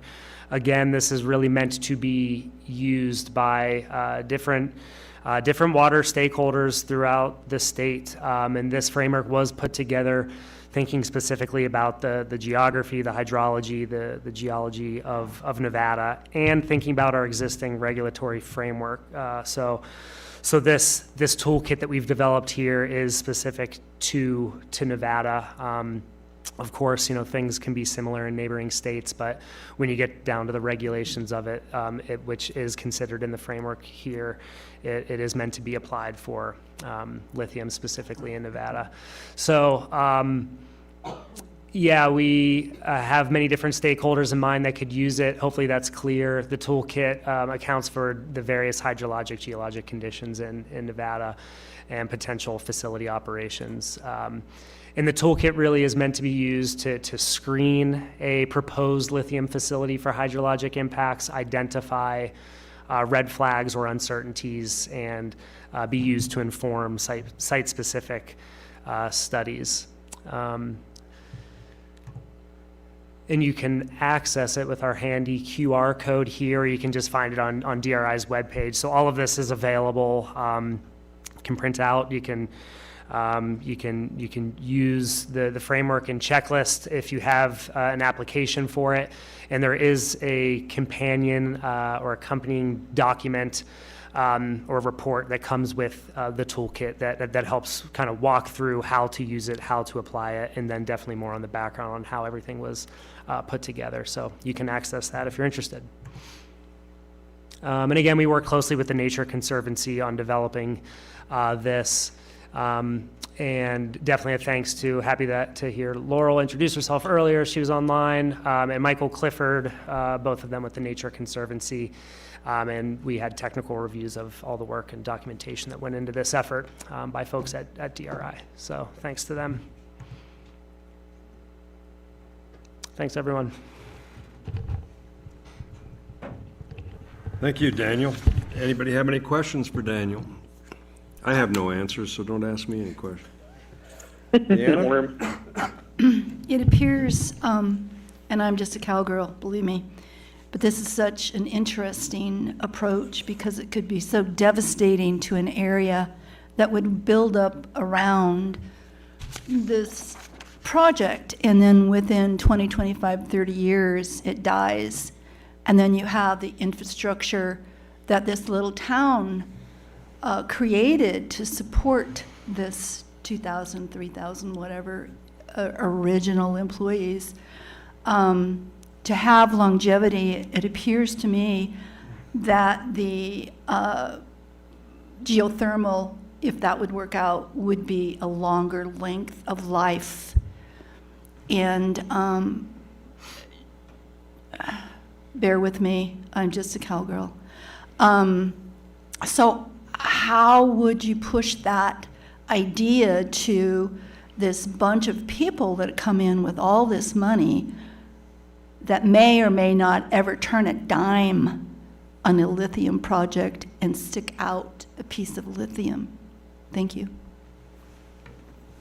Yeah, it's a good question, and I think having multiple uses of existing infrastructure is a good thing, and hopefully that's something that can be identified by those that are already operating an existing geothermal facility, and those that are interested in lithium. And there is, I think I mentioned, it's an area of active research.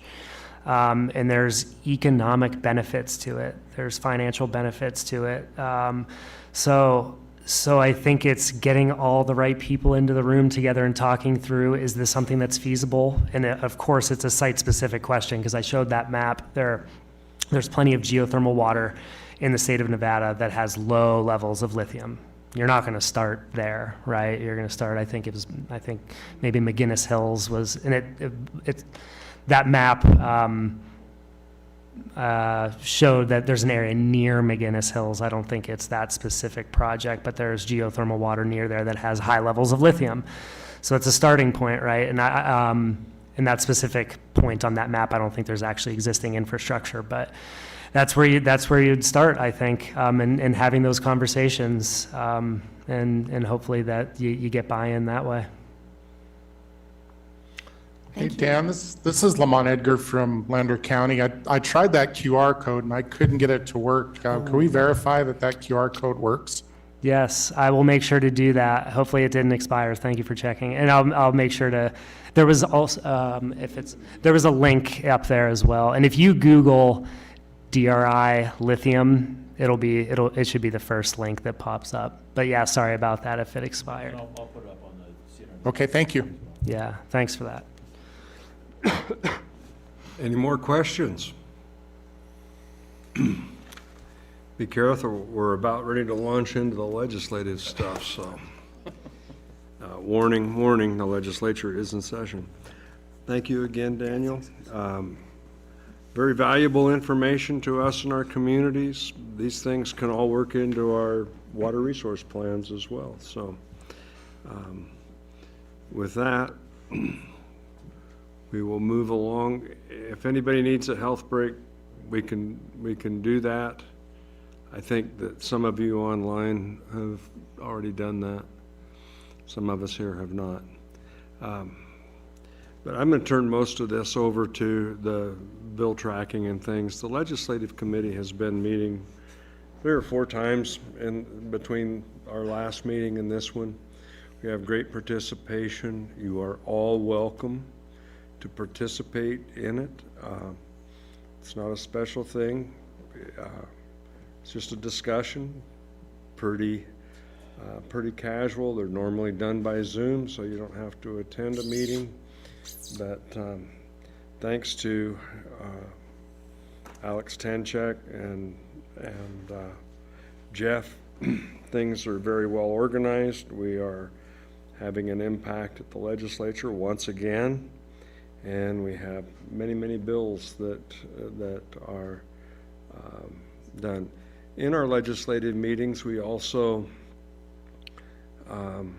we work with people. It's not just necessarily in this room, the people in Central Nevada Regional Water Authority, but we work with Farm Bureau, and we work with consultants for Churchill County that are not members. The person is not a member. Jake Tibbetts is extremely valuable to our work, and he works for Eureka County. But we have good, productive discussions that offer guidance to Jeff and to Alex and our people. Debbie Leonard, our attorney, is on there. So with that, I'm going to thank everybody that has participated to date, and invite everybody that is in this room or online to come on board with us. And it might lengthen the length of the meetings out, but we will just have more discussion, which will give more guidance. Jeffrey, I will turn it over to you at this point. Thank you, Mr. Vice Chair, and again, thank you for your leadership with the Legislative Committee. I think you've been the one and only chair of that committee since we convened, and it is really helpful for myself and for Alex, and just to get a grounding. And again, it's really informal discussion, so when we see bills pop up and we have discussions, while we can't take an official position maybe on a particular bill, at least gives us an idea of what we can support, what we can't support, and if we are still, not certain about it, that's why we bring it to this board for full consideration for maybe an official position. So just a couple of other comments, again, for mostly for our new members. In addition to the Legislative Committee, Alex Tanchek, who is on contract with CNRWA and also the Humboldt River Basin Water Authority to help manage sort of the day-to-day activities, prepare this spreadsheet, which is actually much bigger than what I pared it down to for your board packet. Helps set up meetings and attends hearings, gives us notes on hearings, those kinds of things. I know Alex is on the line, so we really appreciate his work. And then Debbie Leonard, who also is working with this organization, and people like Jake and others who have contributed to all of this. It's really very important. I would also add that with regard to CNRWA, now with 10-member counties, even before with only 9-member counties, that's more than half the counties in this state. And I can tell you that that when it comes to rural water issues, there are a lot of organizations out there that, you know, have a stake in water issues, but I think that CNRWA is the only organization that focuses as its mission the protection of water resources in its member counties, and just by its very nature of the membership, which includes county commissioners and everybody else that has an interest in water in those member counties, and the activity and being involved. I mean, we have policy statements that, for example, on conjunctive management, which, you know, was referred to quite extensively last session during the discussions on a conjunctive management bill as a model or a framework for how to attack conjunctive management in the state of Nevada. So I think we have a lot of respect as an organization, and are looked to for, you know, representing the views of at least our member counties when it comes to water issues in the legislature. So it's not to say that individual counties can't have their own position, and sometimes that happens, or you know, go in a different direction.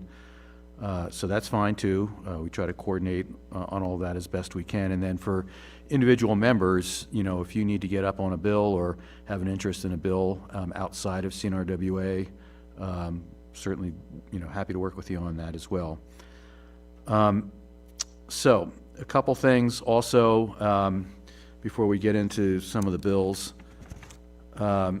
This has been a very different session for me, and I think for most people, not only those of us who have worked on water issues, but just in the legislative process.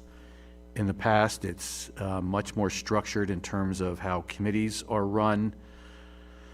For example, in years past, you know, you could provide public testimony and kind of ramble on if you needed to. In some cases, the chair would let you ramble on, and if you had information that was of value and, you know, making sense or making a point. Now it's like even after 2 minutes, they'll cut off anybody and everybody.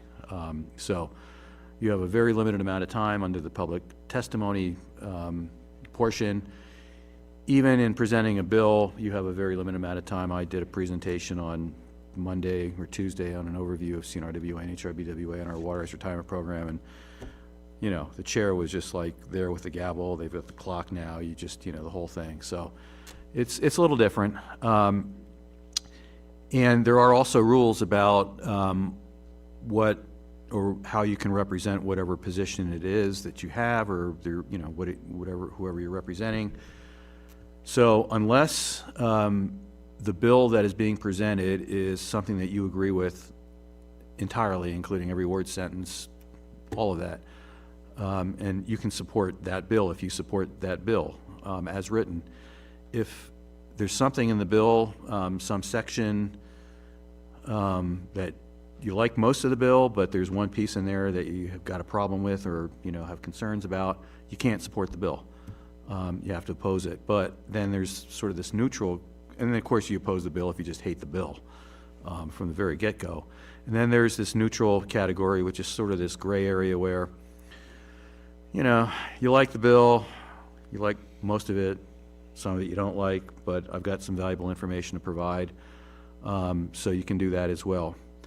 So what I'm trying to accomplish here in the next hour that we have left in this meeting is to try to get some closure on some very specific bills that we have been working on, that we have been asked to weigh in on and have already provided testimony on. This is the beginning of the process. We've had some hearings on some bills, and other bills are still waiting hearing, and for other bill draft requests, we're still waiting on the language to see what those look like. So let me So you have this tracking sheet, and thank you for putting that up for us. Those are live links. So as we go through these bills, if anybody has any specific questions, we can pull up the bill, and I think we've got some of the amendments and conceptual language also that we can put up on the screen and should be in your packets. But the session started out with, or before the session started, we had a stakeholder working group that met. It was a very large group, included representatives from the Southern Meadow Water Authority, Truckee Meadows Water Authority, CNRWA, Farm Bureau, mining, conservation groups, the Division of Water Resources. Large group that met pretty frequently, about every 6 weeks to 8 weeks for about 18 months leading up to the session. And we all got together to try to figure out if there's anything that we could all agree on up front that was important, would make sense, and that we could have a reasonable chance of getting across the finish line. And that group, I think, really did a great job in coming together and coming up with a bill, AB 104, which has been kind of known as the Omnibus Water Bill. The centerpiece of that bill is standing up a permanent water rights retirement program, supported by everybody. And that hearing occurred a week ago, last Monday, so February 27th or 28th, I think, in the Assembly Natural Resources Committee. It was actually presented by Alan Biaggi, who was representing the Mining Association, but is a former director of the Department of Conservation and Natural Resources, in which the Division of Water Resources is housed, and Andy Bellinger with the Southern Nevada Water Authority. They presented that bill, walked through it. There was an amendment that had been worked on by the stakeholder working group that's in bill drafting with the Legislative Council Bureau. But from what I could tell, and speaking with some of the members, there was a lot of good support for that bill and favorable reaction. And so that is one important bill. There are other aspects of that bill that I don't think we really have a stake in, having to do mostly with water conservation measures in Southern Nevada, their turf replacement program and septic tank conversion program, and a couple of NDEP things. But again, the major piece of that bill is the water rights retirement program. The second bill that was heard that is a standalone bill for water rights retirement is Senate Bill 36, and that was heard yesterday, as a matter of fact. Senator Pizzina, who's on the Senate Natural Resources Committee and who chaired the Joint Interim Standing Committee on Natural Resources, presented the bill along with Laurel Saito with the Nature Conservancy and myself. And there's a little bit of, I guess, confusion about why we have two bills, and the simple answer is because we do, and because one is part of a bigger bill and one is a standalone bill, and we wanted to make sure that we had at least a parallel path in case one or the other ran into problems. And so SB 36 was presented yesterday, and basically what we did with SB 36 is just take AB 104 and plug it into what that bill was, which was really a bill from last session, but as a placeholder. But now we have, hopefully, both of those water rights retirement bills aligned or will be aligned. And one of the key things about the program or those bills is that we're not asking for an appropriation to fund the program. That's the problem we ran into last session with SB 176, which was a bill to stand up and fund the water rights retirement program that Senator Goicoechea sponsored. This session we took the tack that let's not ask for money to stand up the program, but it is connected to and makes eligible as an eligible use of funding, funding from the drinking water bond program that is administered by the State Board for Financing Water Projects. And so even though there's no guarantee that there will be funding given to this water rights retirement program, but at least it makes it eligible. And then the other potential opportunity, at least in the short term, would be through the Conserve Nevada Bond Program, which has was reauthorized, I think, back in 2019, and that's the program where the state sells bonds proceeds go to the Department of Conservation and Natural Resources for all kinds of things, including, you know, trails, maintenance, fuels management, historic preservation, land acquisition, but water rights acquisitions are also an eligible item under that program as well. So we figured it was important to at least stand up the program, and then of course there's also the possibility of donations to the program as well, and not ask the legislature for funding.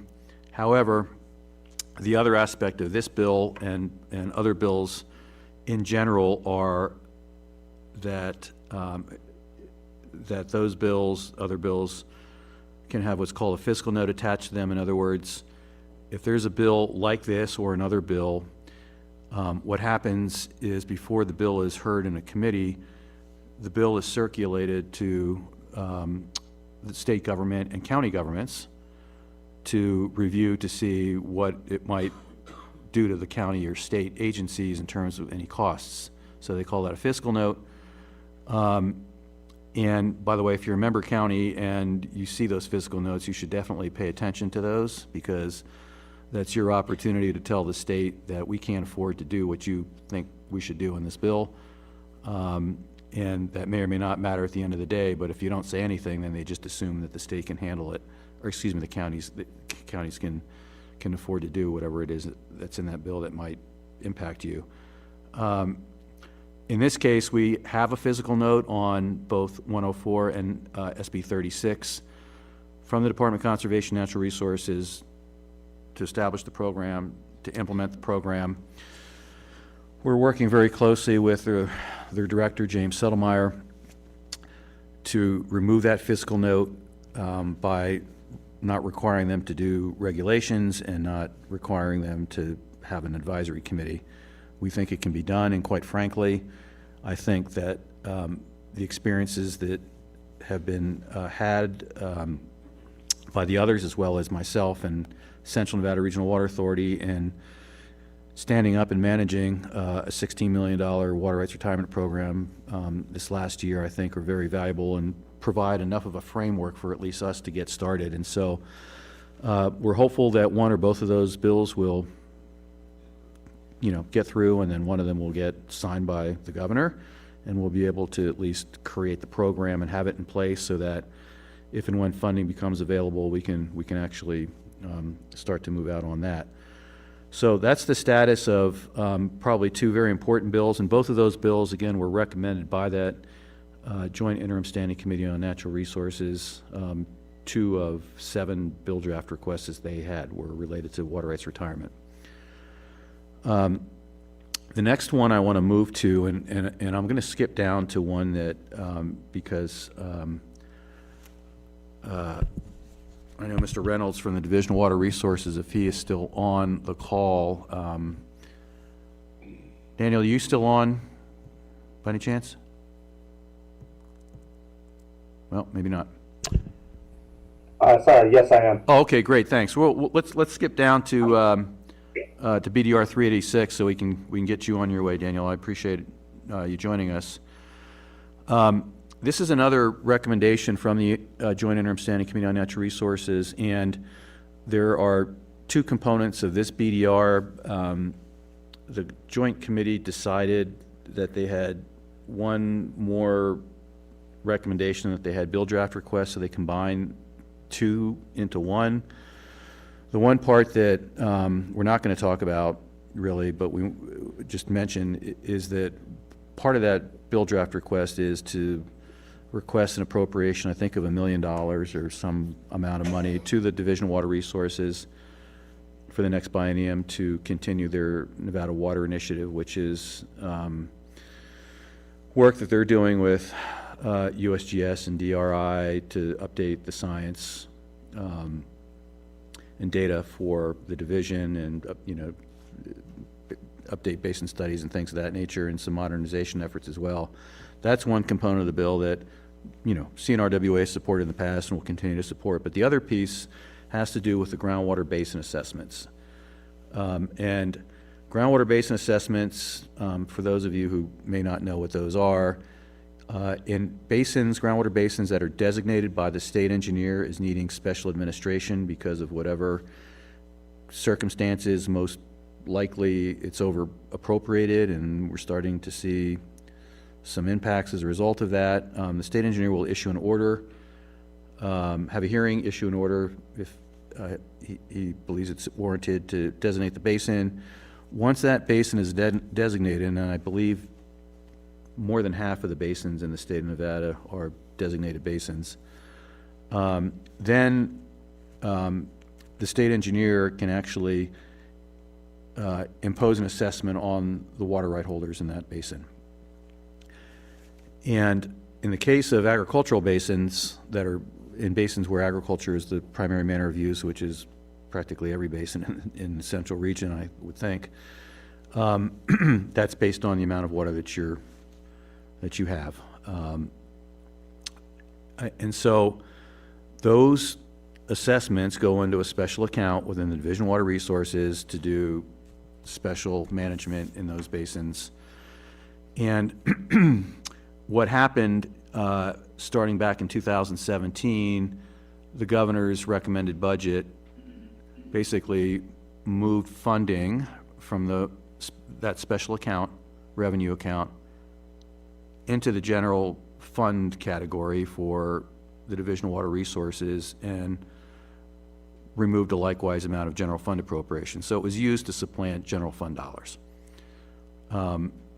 And you know, lots of conversations, lots of budget hearings about all that. Why? Well, because the alternative was that the division was going to have to lay off staff, and I get that. But moving money out of an account that is paid by water right holders in a designated basin isn't the right way to address that issue. And so that got us really interested in looking into this further. And last session, the same thing occurred. Last session, it was quite a bit of funding that was going to be moved out of that. It was moved out of that special account, over $300,000.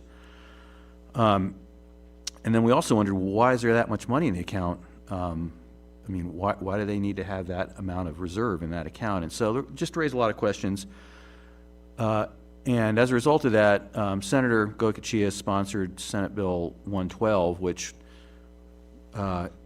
would have done three things. One is it would have required that revenue can only be used for certain things, or would be prohibited from being used for things other than for work in that basin. In other words, it couldn't be used for funding a full-time person that wasn't really working in that particular basin or in that region. The second thing is there is no cap on the amount that assessment is or could be. It's a minimum of $1, but there's no cap. Right now, our understanding is, I think in Pahranagat Valley, that's probably the highest assessment that we have in the state, and that's a little bit over $2 or maybe a little bit more. In some other basins, it's less than $1, and it's just somewhere in between. It's based on a budget that the Division of Water Resources comes up with at the beginning of the year to determine how much they think they will need for this work. And then the third thing is just overall more openness and transparency about how the fund is collected, how it's assessed, what the budget looks like, and what it's being used for, because that assessment ends up going to the Board of County Commissioners to put on the tax rolls. And then that's how it's paid in those agricultural basins. So that bill was not passed last session. This session, it's basically the same thing that we're starting out with. And we've been having really good conversations with the Division of Water Resources about trying to tighten that up and put some more parameters in there and provide some assurance to those who are paying that assessment and the counties to give them, more confidence and assurance that, the budgeting is right, the usage is right, and, they know where to find the information. And so Daniel Reynolds with the Division of Water Resources is probably, as far as I can tell, the most knowledgeable, or one of the most knowledgeable people over at NDWR on this particular topic. And so he's on the phone.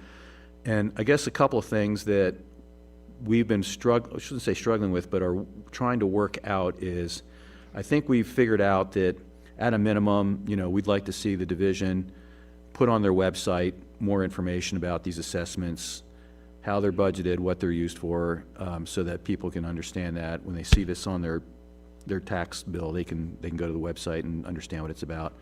Two, I think we've figured out the right language to make sure, at least protect that account and the funds from being swept for purposes other than what we think they should be used for, and really focus it on the work that needs to be done in the basin, like the basin studies, like all of that other work, special work outside of the sort of the regular administrative activities of the division.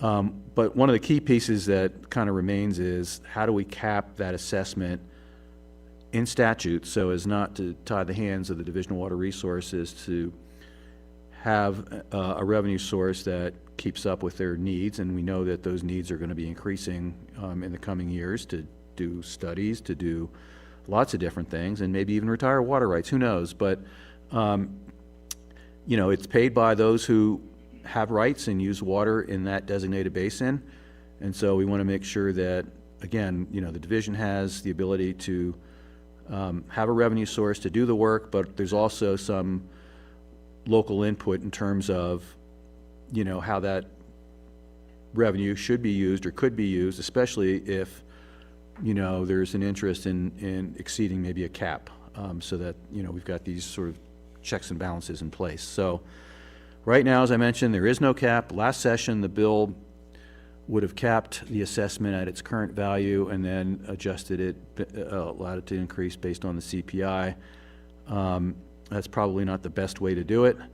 But again, I think it's really important for this group, and when this bill is drafted, and hopefully there'll be a hearing on it, is we need to know what it is that we're willing to have as a cap in there that kind of finds that middle ground. So, Daniel, do you want to add anything? I mean, I probably missed a lot of details about the program and the account and the assessments, but did you want to add anything to this? Yeah, if I may. So Dan Randalls for Division of Water Resources. You know, one of the things that Mr. Fontaine and I talked about with State Engineer Adam Sullivan was, you know, kind of what these assessments pay for. And, you know, in these basins, typically it's ones that are over appropriated or, you know, need additional work. A lot of times that work is associated with us taking water levels or doing inventories, or like you said, special projects, studies, stuff like that. You know, this is some of the data collection that this office does that's used by other agencies. Like we heard, you know, earlier in the guys' meeting from DRI, and they said, you know, they're coordinating with us and using data that we have. These funds pay for our staff to go and collect that data in a lot of ways, or, you know, primarily. And so that's part of the funding source that allows us to do that type of work. So that's kind of how it ties together with some things. And talking to Jeff, what he kind of pointed out to us, and especially me, like I've been working on these for quite a while, you know, 10, 11 years, and our letters to the county, if any of you are county commissioners, will state that it, you know, that it's just that it's involved with crop and pumpage inventories or field investigations, well driller inspections, but it doesn't go into a lot of detail. And that's been some complaints from certain counties, and it's been some complaints from certain individuals. And we're trying to be better about that, and we're trying to come up with a way to, you know, be able to put that either on our website or report that back to the counties and to the public, you know, and trying to be transparent. I grew up in a ranching family, and so I feel that's very important to make sure, you know, not only support the people of the state, but also make that available to them. And yeah, the other thing that we've really struggled with is how to the rate, you know, limitation that we've talked about. The initial proposal is that it's tied to, I think, you know, an inflation rate of some kind. My concern is I did a little bit of history research on, there is a rate limitation on the Humboldt River and how much that can be increased. And currently it's at $1. Prior to 2017 though, it was at 30 cents. And if you go back all the way to 1979, it basically got like a 4-cent or 5-cent increase either about every 6 to 10 years. And it had to be a legislative bill to make that increase. And it sounds like it was a bit of a challenge to do that. So, I can understand Mr. Fontaine's concern here of like, you want to put a limit, but at the same time, we don't want to implement something like we had over the last 50 years in the Humboldt River situation where we basically got up to the 30 cents and we couldn't afford to hire any more staff. We couldn't afford to hire anybody to directly work on that river system without a significant increase. So, Sorry, Daniel. Go ahead. Do you know in the groundwater basins what the highest rate is right now? Is it in Pahranagat Valley? No, the Pahranagat one is one of our highest surface water ones. The groundwater one is Diamond Valley and its neighboring valleys, Covey, and it's pretty much due to the groundwater management plan, and that we have a person that works out of Eureka. Some of you know him, Bryce Vorwaller, and you might have seen, if you're out in that area, you've probably seen him driving around, and he's checking on meters and wells and irrigators pretty closely and works with them directly, weekly, monthly, all the time. So that's a lot of these assessments, a big cost associated with them is staff time. And, it's either collecting the data or processing the data into reports to provide online or to other agencies or counties or, just making that available. I guess. Jeff? Go ahead. This is Jake. Can I weigh in, please? Norm? Yes. Yes. Yeah, I want to point out that Diamond Valley assessment actually overcomes a lot of the issues we're talking about, where we'd like to see better transparency. So every year what that assessment will be in Diamond Valley is provided to all the water rights holders in an annual meeting with the specific budget and what it'll be used for. So they go in with eyes wide open that this is what it's going to cost us per acre foot, but here's what we're getting out of it. So I think that, while that's a high assessment because of the Diamond Valley Groundwater Management Plan, whatever, it actually is a very transparent process. So I think that is exactly what we're trying to do in all the basins is, basically import what's done in Diamond Valley to everywhere else. And if I can add on to that, again, Dan Reynolds for Water Resources, it's, so when I first took this over, working on the assessments is where I kind of started it in 2013, but I've really turned it into, trying to have that outreach, like Mr. Fontaine saying it's not in statute that we have to do that, but I've really tried to make it a goal of mine personally to make sure that I'm available to the counties when they get these letters from us and the requested amounts, that I'm available, either through a Zoom call like this or to come in person to be able to present or to be able to be on hand. If it's something a little bit further, like Pahrump, we had our deputy state engineer down there the last time on hand if they had any questions or if there was any comments, for that one. But we've without having it in statute, we're really trying to make an effort to be on hand and to answer those questions. And in my experience, most people, have specific questions to their water rights, not necessarily, to how we're spending, the couple $100 or thousands of dollars that we're collecting directly from them. But, whatever that, questions are, I'm more than happy to be on hand for that, just like we are in Eureka County when that comes up. And I think that's a key point, like Mr. Fontaine said, and like Jake Tibbetts is saying, of, to do that. I think our concern here at Water Resources is, does it need to be in statute, or, could that be something where it's, an administrative thing that we can do in agreement, and I think that's been part of our discussion with Mr. Fontaine as well. Thank you, Dan. I guess for this group now, for the board,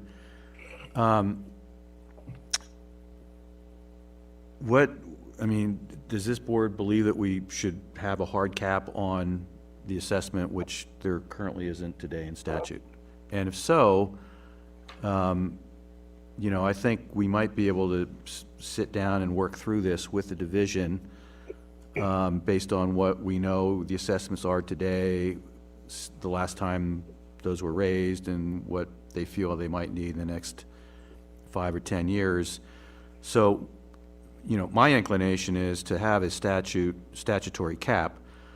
But then the second part to that would be, does this board think that it would be helpful to have a provision in there that the state engineer could go beyond that cap under certain conditions, which would, at a minimum, in my opinion, need to include an actual order to do so, and that would require a public hearing or some other mechanism before that cap could be exceeded for a special situation. So, for example, in the Humboldt Basin, millions of dollars are being used or matched to match funding with DRI and USGS to prepare the capture model studies. Those are million-dollar studies, multi-million-dollar studies. We certainly don't want to tie NDWR's hands by putting in a cap that, hasn't been really thought out or, given much forethought to, and then we run into a situation in a particular basin where, we need to do, or they need to do a special study, and there just isn't enough room in that cap to pay for that. So I guess I would be very interested in hearing comments from this board about how we want to address that particular provision.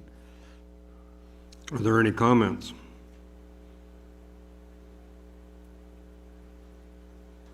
Mr. Vice Chair, this is Jake. Yes. I support that provision has having a cap, clarifying, adjustments maybe through CPI, which may not be the best way, but it provides something. And then having some ability to increase it if there were a special order after a hearing. I think that's a good way to go. So it doesn't limit, it doesn't tie it down forever, but it provides a more public, transparent process if it were to be raised. Okay. Any other comments? I've got a couple of questions. My question goes to, are there ways that are there groundwater basins that have an assessment against them that the money is not being spent in that basin? I'll take a stab at a short answer, and I think the answer is yes, but there's an explanation for that, because the money that is generated in a particular basin may or may not be more than what they need or less than what they need. But what happens, I think, in reality is, or in practice, is you have someone from DWR that needs to go out to a basin and drive by another basin that's designated, and so they're not going to necessarily want to break that out and just let's be realistic about trying to be economical in terms of trying to pool resources to take care of situations like that. So I think that's the best answer I can give you, but I don't think there's a situation where water right holders in a basin or being assessed and that revenue is not being used in their basin. It's being used completely somewhere else. So associated with that also, is there a way that if that money is not being spent in that basin and used in that basin, is there a limit on how much can build up in that account for that basin? And can it be clawed back, the assessment be held in abeyance or anything like that? Well, that's a great question, and that was one of the concerns that we had going into the 2023 session, because we didn't understand why there was, I want to say, close to $400,000 maybe in that account going forward. And so we questioned that, and I think a lot of that, again, it's based on what the Division of Water Resources budgets in anticipation of what their needs will be. But I think having some more openness and transparency about the budgeting process would help address some of those issues. I mean, honestly, having carry forward is not necessarily a bad thing. I don't think that those funds, well, they could get swept, I suppose, under a severe budget situation by the state. We've seen it before haven't we? For those of us that were around for the 2008, 2009 session where county revenues were swept. So it's possible, but I think, again, being more open and collaborative with those folks in the basin and in the county about realistically what do we need to do for the next 2 years, because every budget is a biannual budget. Let's make sure that we, have the correct assessment in place and a game plan for how that's going to be spent, or a strategy, as opposed to just building up a reserve. So, Mr. Chair, we've got quite a bit to cover here in the next 20 minutes. I don't know if you want to take a motion on this, because I think this is a really important thing that I want to try to get some closure on. Does anybody have a motion on putting a cap on, or whether we want to support a cap? See, these are the things we can't do in our legislative committee. We don't take action in our legislative committee on saying we support a cap. And we bring it to the full board, which is where we're at today. I'm not hearing a motion to place a cap. Hearing no motion. Well, Mr. Vice Chair, nobody else is going to speak up, but I think I'd make a motion for CNRWA to support the direction we've discussed today, which includes a flexible cap, and to build more transparency into the basin assessment process. Thank you, Jake. I was trying to get my phone unmuted to make that motion. I'll second your motion. And may I just ask a question for? Yes. Jeff has a question. Just to be clear for Mr. Tibbetts and for Ms. Eastley on your motion and second, the flexible cap being basically a number cap, hard cap, and then the flexibility to exceed that cap based on perhaps an order, special order from the Division of Water Resources after a public hearing? Yes. Okay. Okay. And the second concurs. Okay. Everybody clear on the motion? Is there any opposition to the motion? Hearing no opposition, the motion passes. Does that get you the tool that you need? Yes, it does. That's very helpful. Really appreciate that position, or at least having a position like that. I think that's important going forward. We've got maybe less than a half an hour to cover three things that I think are really important. There's a whole list on here, and if anybody has a particular bill that I don't go over, please let me know, but there are at least a couple that I definitely need to get some direction on. AB 109, this is a bill that is sponsored by Assemblymember LaRue Hatch. She's the Vice Chair of Assembly Natural Resources. This bill would require all uses of water, whether they're consumptive or non-consumptive uses, to have to follow the requirements of NRS 533, 534 and get a permit from the state engineer. And it's really mostly, if not entirely, applicable to geothermal and possibly lithium production if the lithium production ever reaches a non-consumptive use through direct lithium extraction. So today, geothermal, if it's a closed loop geothermal system, it's a non-consumptive use, different process through the Division of Minerals. And in lithium,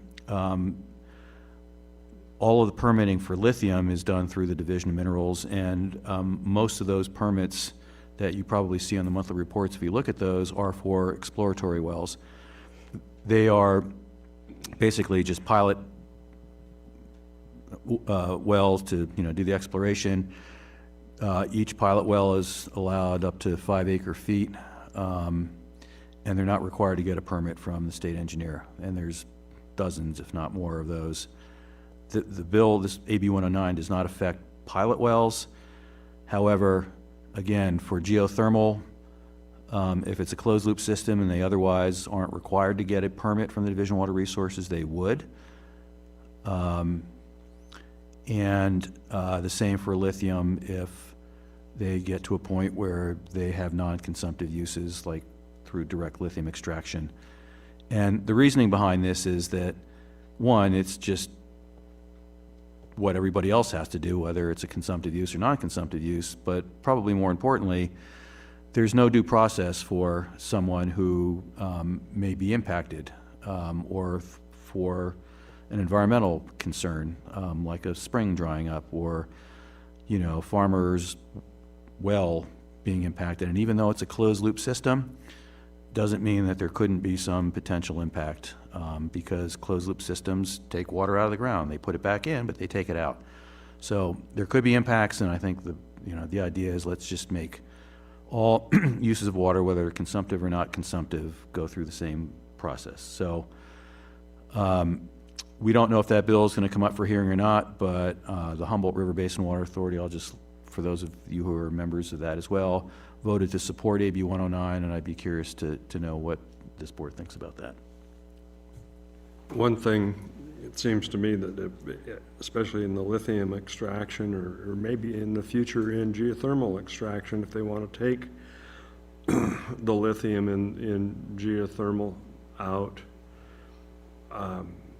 while they've got the water above ground, but if there's additives, the state engineer needs to know that to maintain water quality. And so the state engineer needs to know what's going on with our water, period. There should be no secrets. Any other comments? Any other comments? Mr. Vice Chair, I'd like to comment. Jake? I think AB 109 as written has some issues, I think I mentioned before, but if the direction is, I'd support that any use of water, consumptive or non-consumptive, needs to be an open process because impacts occur based on the pumping, not necessarily the consumption. So we see a lot of non-consumptive uses that it's the pumping that can create impacts with other existing rights and other resources. So I support the underlying concept under AB 109, but not the bill as written, because I do think there's some other issues there. That's fair. That's good. Okay, thank you. Other comments? Jeffrey, do you see action that we need to take today? I'd like to know, if we want to support what Jake said, basically. But Okay. we got to push the button down here. Do you, go ahead. So, when it comes to lithium extraction, I'm not a novice in how they do it, and there is no such thing as non-consumptive when it comes to lithium extraction. Even in a DLE system, there's always going to be some consumption. And talking to a few experts in the industry, they said they'd be good if they could put 80%, they'd be doing good if they could put 80% back in the ground. And they said even that's a pipe dream. And as far as geothermal goes, what is your definition of a closed loop system? Is it pulling the water out of the ground and then putting it back in, or is it running a geo loop in the ground, just extracting the heat without actually extracting any water from the ground? Because that's where a lot of people get confused. You probably know more about this. Yeah, as far as I understand the binary systems, they take the water out of the ground, goes into a heat exchanger, the heat is extracted, and all of the water goes back in. There is no loss. Flash systems, they take it out, and there is some steam losses and things in the process, and less goes back in the ground. So there are processes. Flash systems are not so popular anymore, but we still have them. And to answer your question, I'm not sure I know the difference or that this bill recognizes that difference, but I think the way Mr. Tibbetts, where his comment was, let's talk about whether, the basic principle here is if it's a non-consumptive use and they're pumping water, should that go through the same process as everybody else? And I think that's really the issue as far as how you define, well, I mean, you could say the same thing about irrigation too, because not all irrigation is consumptive use, right? So I think we have to get to that level of detail when we have these discussions, if the bill is heard. But I think, again, the basic principle here is whether or not, or the question is whether or not pumping of water for non-consumptive use, well, there's a project out there in White Pine County that people are talking about that's, quote, non-consumptive, right? The,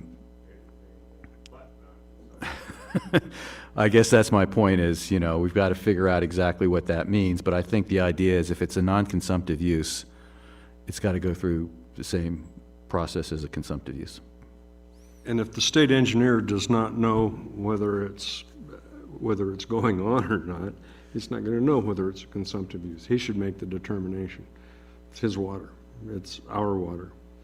And he should have the knowledge. Does that pretty much get at your point, Jake? If they take the water out in one point and put it in, re-inject it in, back into the ground 10 miles away, it can have an impact on wells that are a half mile away from the extraction point. So. Right. Yeah, that's the point, is it's the withdrawal of the water that can create impacts, not necessarily that it's put back in.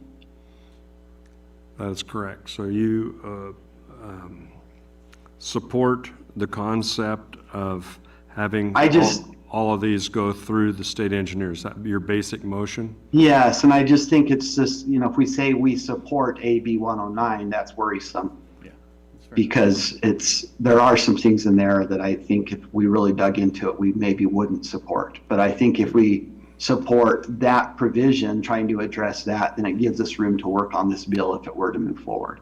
Okay. Do we have a second for that? Chris? Chris Wagenseller.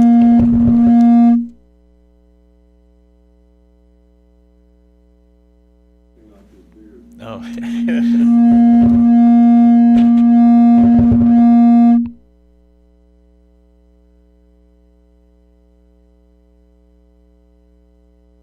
Wagenseller has seconded the motion. Does that suffice, Chris? I can hardly see across the room, so taking my glasses off. Is there I just any want to add one thing.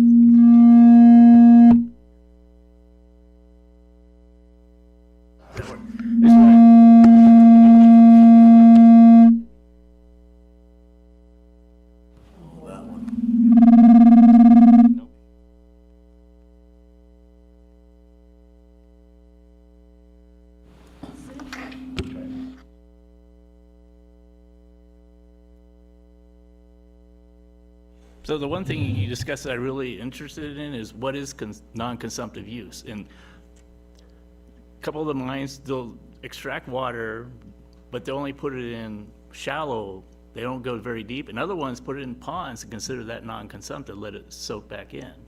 So what is non-consumptive? And it needs someone to really look into that and decide that. Well, I think that's probably something that we're going to need to, you know, talk through. But, well, for example, dewatering pits require a permit.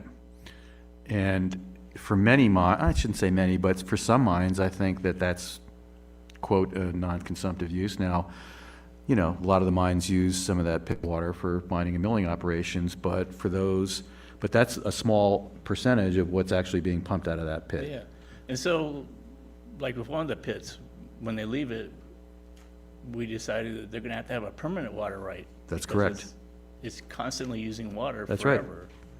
Right. That's exactly right. So in that case, for those pit lakes, for any new pit lake or an expansion, a new mining operation or an expansion of an existing mining operation, the Division of Water Resources requires a water right, valid water right, to account for the evaporative losses into perpetuity off of that pit lake. So I don't know the answer to your question, but I do think that those are maybe some of the details. And again, at this point, I think what Mr. Tibbetts' motion is about, and I think it's a good approach, is we support, or this board would support, requiring a permit or the same procedures for non-consumptive use as consumptive uses, and then, you know, work through the details to define exactly how that applies or what, quote, is non-consumptive use. Okay, any other comment? Hearing none, any opposition to supporting the motion? Seeing no opposition, the motion passes. Mr. Chair, there are two more measures that I'm hoping we can take up here in the next 10 minutes. I think we can. It's BDR 736 and then SB 31.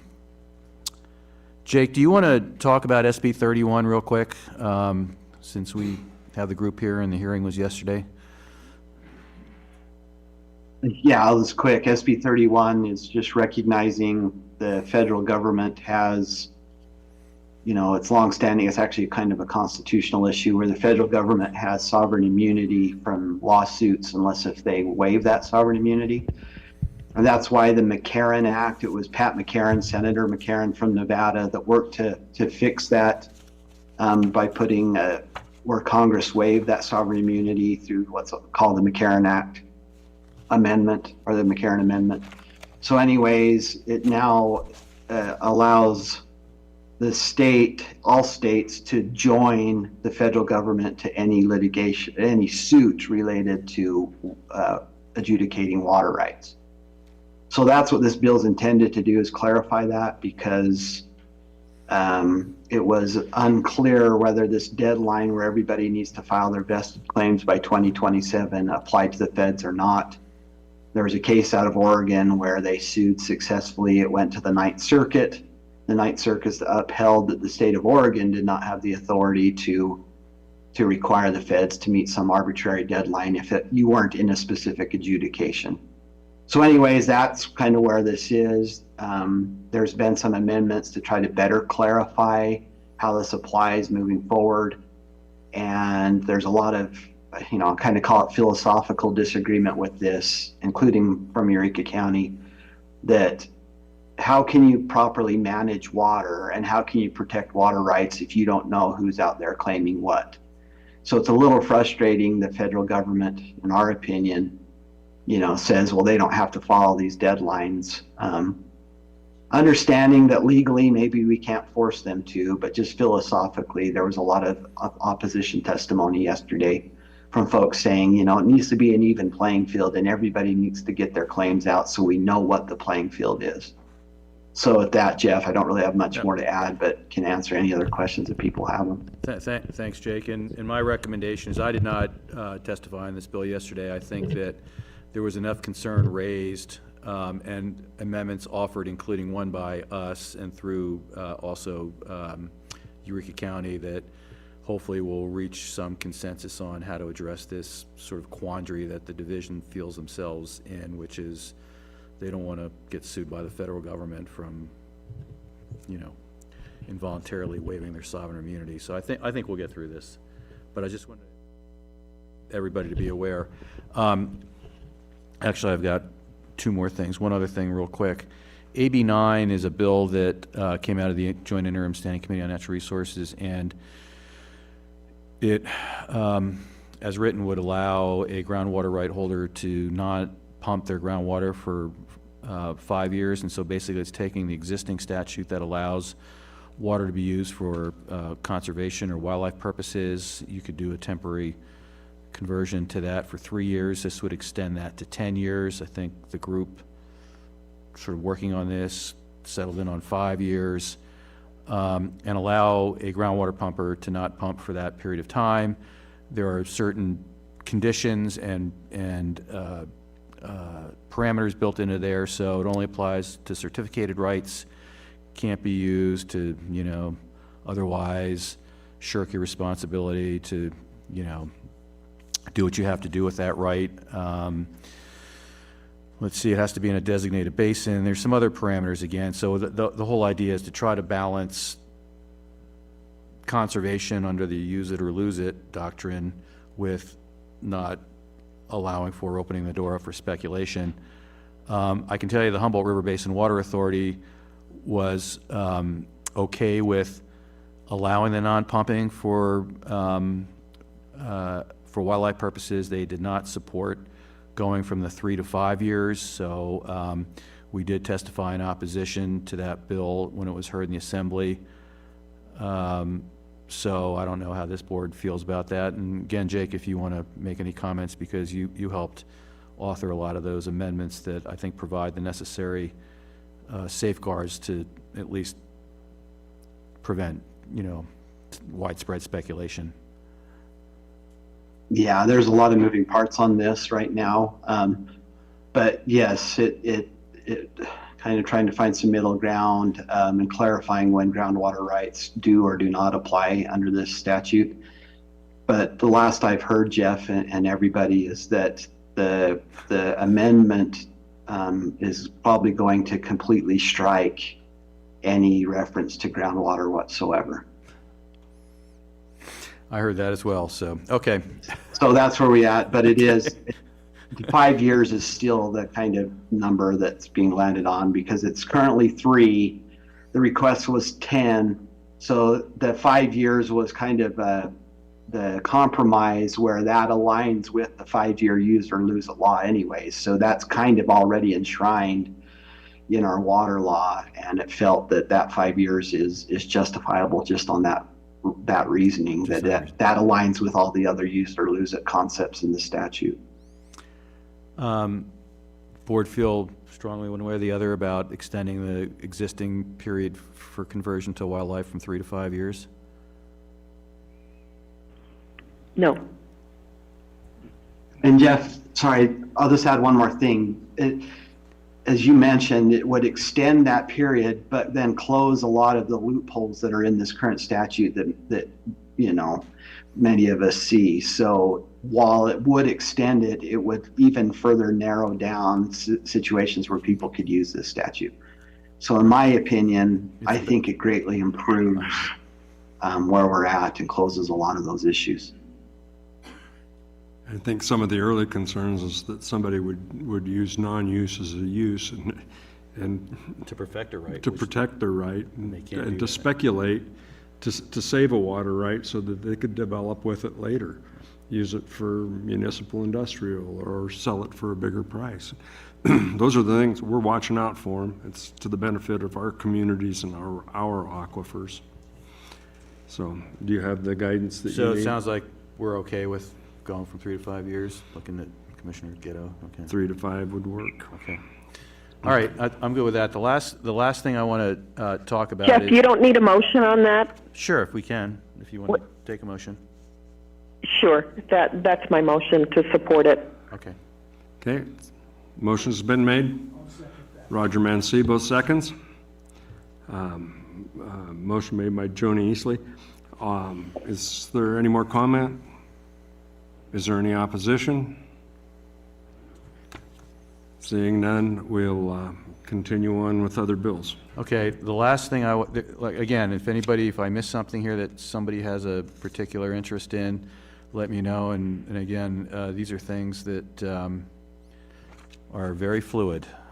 What we see today in a bill is likely not what we're going to see when it comes up for final hearing. So your motion and your guidance on this is very helpful in any situation. The last one is actually a BDR. It's a bill draft request. We have not seen the bill language, but we have seen conceptual bill language, and this is being sponsored by Assemblyman DeLong, and it has to do with state engineer practice or processes. And I apologize, I did not notice until last night that the version of this that I included in the packet, somehow when I converted the PDF to Word, at least on the second page, it kind of got mushed up. But this is important. Don't know for sure if it'll get a bill hearing. I did meet with Assemblyman Long a couple days ago on this. And this has been in the works for some time, not necessarily amongst the stakeholder working group that Jake and others in this associated with CNRWA have been involved with, but we now are aware of it. And I don't know exactly who put it together, but again, it's Assemblyman DeLong from South Reno who is sponsoring this. And there's really three key elements in this bill. And a lot of it, I think, is really around trying to get final decisions made out of the Division of Water Resources. So the first, well,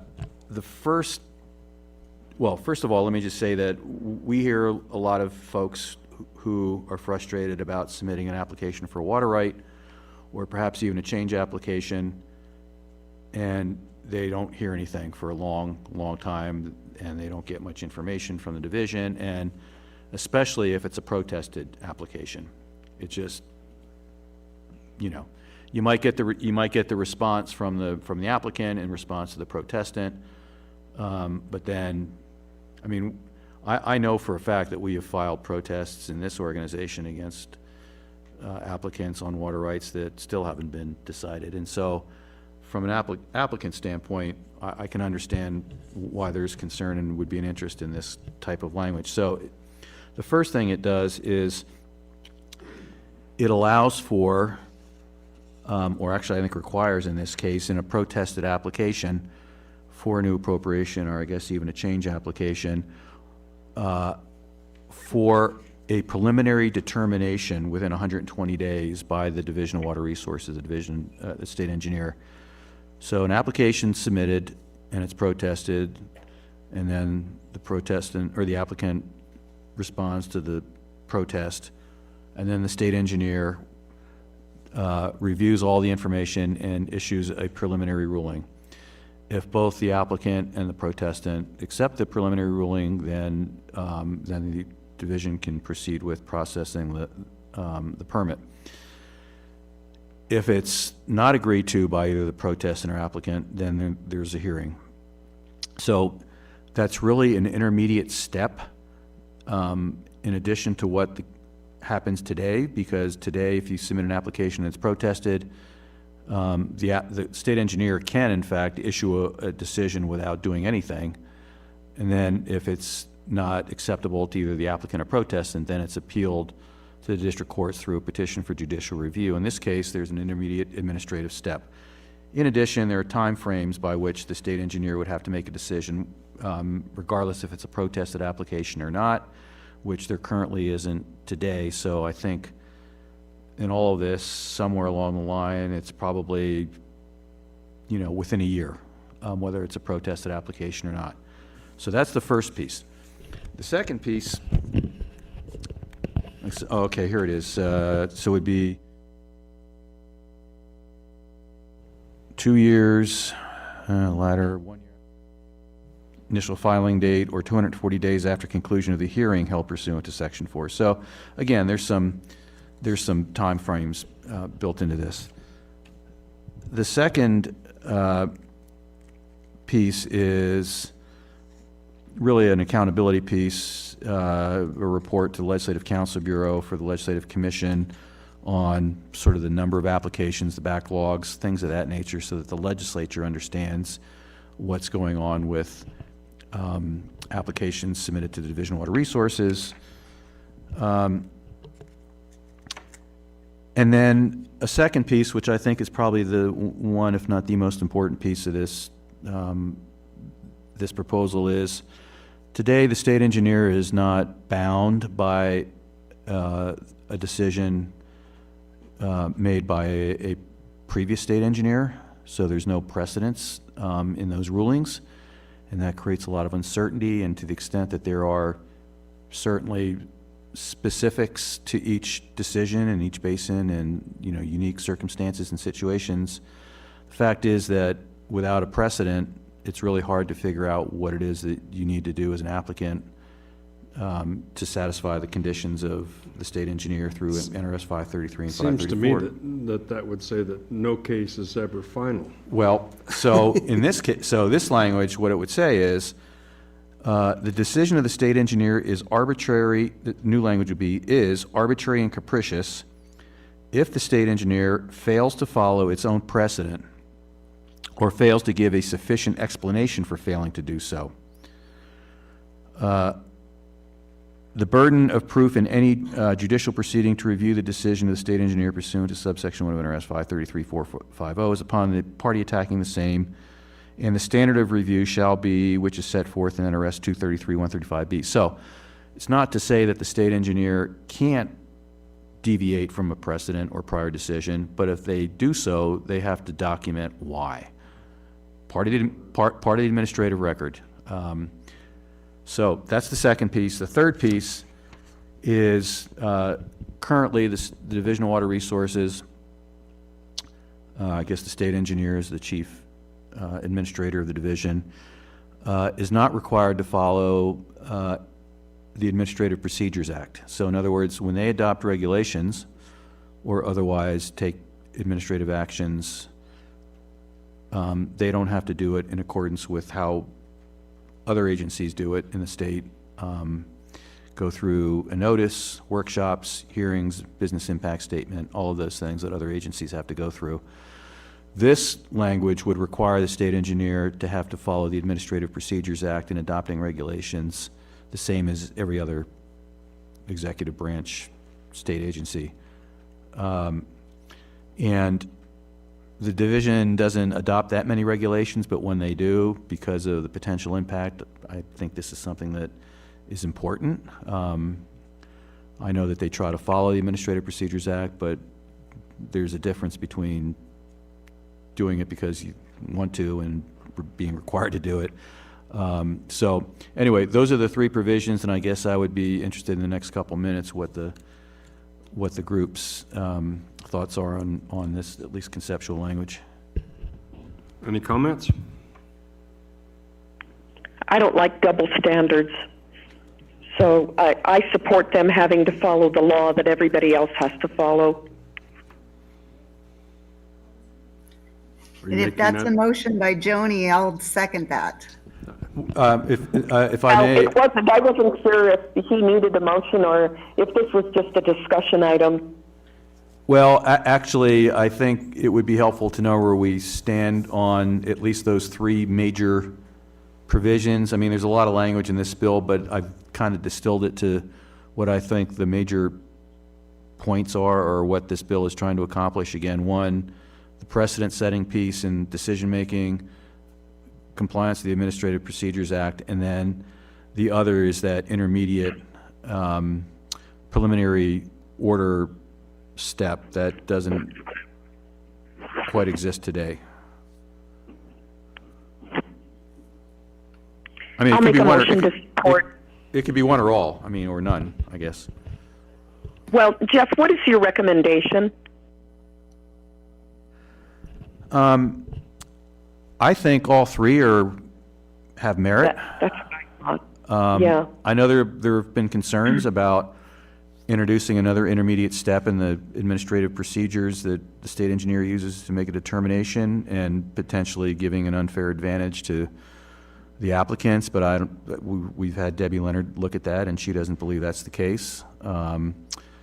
So my personal opinion is that we should at least be supportive of these concepts and then work to see if there's, at least on the administrative, the intermediate preliminary hearing piece and the timelines and all of that, because I'm sure there'll be a fiscal note attached to that portion of it.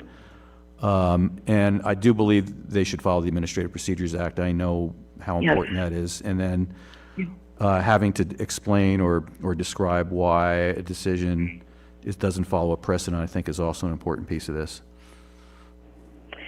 Mr. Chair, my motion to approve stands. My second stands. This is Shayla Hudson. Okay, sure.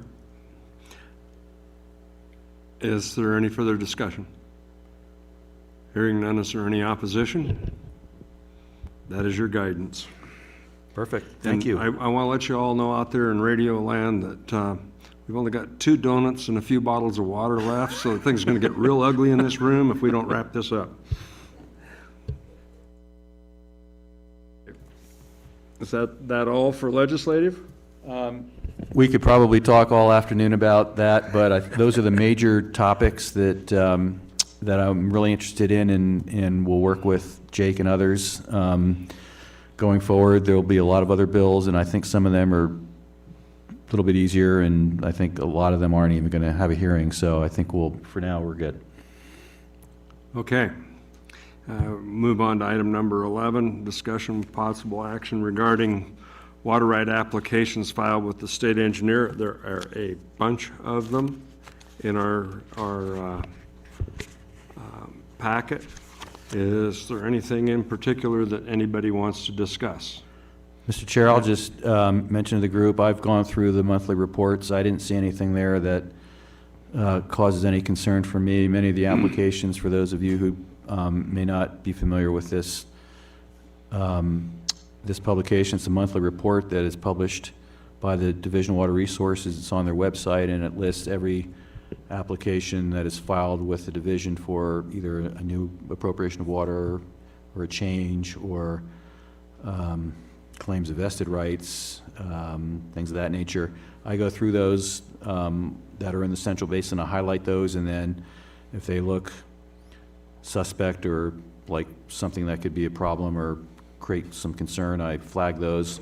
I didn't see any in the filings that you have in your packet, but I do want to mention that your last meeting, this board directed me to file protests on 3 applications, change applications in Fish Lake Valley, Basin 117, from White Mountain Ranch to change their manner of use from agriculture to mining, and this would be for the Rhyolite Ridge project.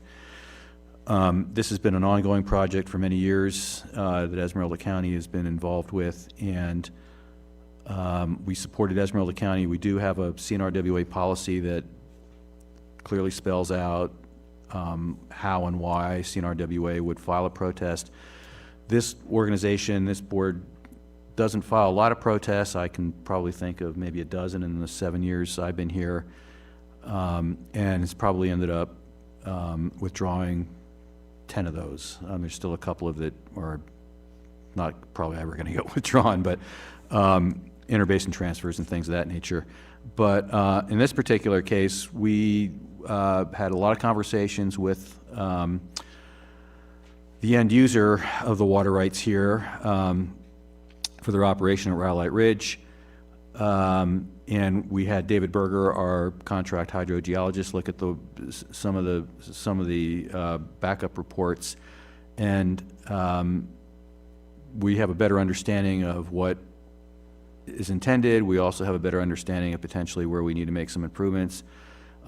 We are not being asked to withdraw these protests at this time, and I don't believe Esmeralda County is either, or at least based on my conversation with the folks from Rhyolite Ridge yesterday, and just let it run its course through the Division of Water Resources. There are other protestants to these applications, and so we'll continue to monitor this. And I do think that one of the positive outcomes in this whole protest, the protest filed by CNRWA is positive because it has really raised the level of awareness and the discussion about the need for a monitoring, management, and mitigation plan, a 3M plan, which is going to be part of their applications to the Division of Water Resources. It's kind of referenced in the BLM NEPA document, their FONSI, but the 3M plan is a discretionary thing required, or it's the discretion of the state engineer to require a 3M plan. It's also the discretion of the state engineer to allow a county to accept county's comments on a 3M plan. So I think at least we have set the stage for the ability of CNRWA and Esmeralda County to be involved in reviewing and participating in the development of the 3M plan as part of this process. So I don't know if Commissioner Perez or Chris or anybody else from Esmeralda County want to comment on this.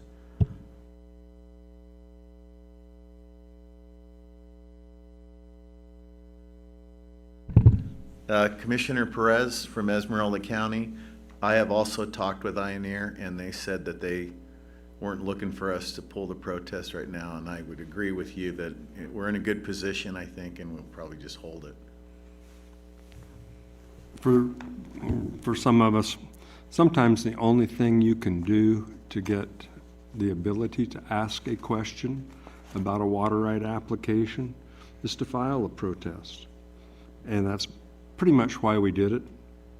We have our protest in, and we can continue to ask questions as they arise. I think it's a good position to be in, to hold it in place. We're not causing the applicant a problem at this at this point, and so it's a good thing to do. Jake or let's go with Jake first. Do you have any of the applications that you have reviewed that give you any heartburn? Not really. I just wanted to point out, you know, I know got Cody on, and I think, I don't know who else from White Pine. I don't see anybody else from White Pine on, but there's that, you know, we continue to see these applications for that industrial water in Steptoe Valley that was intended for the power plant, and, you know, it's being used, portions of that used for irrigation. So that's the January 21st application 94082. We looked at this very similar one a year ago, I think. So that's just one I continue to see ongoing conflict and issues with, because that power plant wasn't built, and that 25,000 acre foot of water rights for that was not supposed to stay on the books forever. But that's the only one I really identified as a potential issue. Okay. Nancy, do you have anything more down in your neck of the woods? Can I, Chair, if I could address Jake on that comment real quick. So this one's a different application. Jake, this one was this farm was purchased, and at some point the state had taken the water rights for non-use, and then the next buyer came in, started irrigating on ground that was not permitted. The new owner came, a new owner came in and bought it, and the state engineer, once the owner found the issue, the state engineer actually recommended him to come to the county commission to seek the water rights to be rented, to rent the water rights from the county, and it came before the Natural Resources board. And I guess my opinion and what ended up happening at Natural Resources at the county level was the water had been being pumped without the water rights, so it wasn't adding to any more pumpage that had not already been on the record or hadn't already been being pumped for the last 10 years. And so that's why the county seeked approval, or that Natural Resources made a recommendation for approval, and the county commission had agreed to that. All right, thanks. But the underlying water right still is that industrial water right. Correct. Yep. Okay, thanks. Okay. We don't want any more water rights to pop up in your neck of the woods either. Okay, any other from anybody else? Seeing none, we'll move on to number 12. You go too long, Jeff, you're going to lose the opportunity to have that donut. The only update here on this item is the amicus brief that CNRWA, Humboldt River Basin Water Authority, and 8 others signed on to with Schroeder Law Offices supporting the Baker Ranch's appeal in the Ninth Circuit on their decreed water rights in Layman Creek was filed and on February 18th. So in addition to the 10 parties listed in the amicus filed by the Schroeder Law Office, Eureka County filed an amicus, and the Nevada Farm Bureau filed an amicus, and the state of Nevada filed an amicus. But we're one of 10 organizations on that amicus brief, and this board had originally budgeted up to $10,000 for that effort. I think because we were able to split it so many different ways, our bill will be, a fraction of that $10,000. So that's good news. We have those amicus briefs in. The attorneys for the U.S. government will have until April 10th to respond. This is going to be a long, dragged-out case, but it is extremely important to clarify the fact that the McCarran Amendment waives sovereign immunity, and it did in this particular case, even though it's a pre-McCarran Amendment adjudication. The federal government was given notice, and they chose to not respond to the adjudication process, and so that's really the thrust of the case. If the Ninth Circuit upholds the district court decision, basically that will upset decreed water across the entire western United States, as far as we can tell. And it also appears that there wouldn't really even be a court of jurisdiction to figure this out, because the federal government has punted it and said that the state can't really, doesn't have standing to, the state doesn't have the authority to uphold this. And so it would be a real complicated mess if the Ninth Circuit upholds this this case against the Bakers. And so I guess we'll wait and see, and that's all I have. Ninth Circuit's never messed with us. I've only had to be there 7 times. Norm. And, yes, Leanna? Excuse me for interrupting. Jeff, could you please restate the actual situation that occurred with the Bakers and remind us? I've heard it a couple times and I do understand it, but sometimes it gets convoluted in all the other things that have occurred. Well, Thank you, it's happy to. I'll try to summarize it very quickly because it's really complicated. But the Bakers have decreed water rights from Lehman Caves that emanates and starts in the Great Basin National Park, and I've had them for some time. And recently, within the last 10 or 15 years, the Park Service has not cleared debris and and other diversions in that creek, so that water is not being delivered to the Bakers. They went up there to try to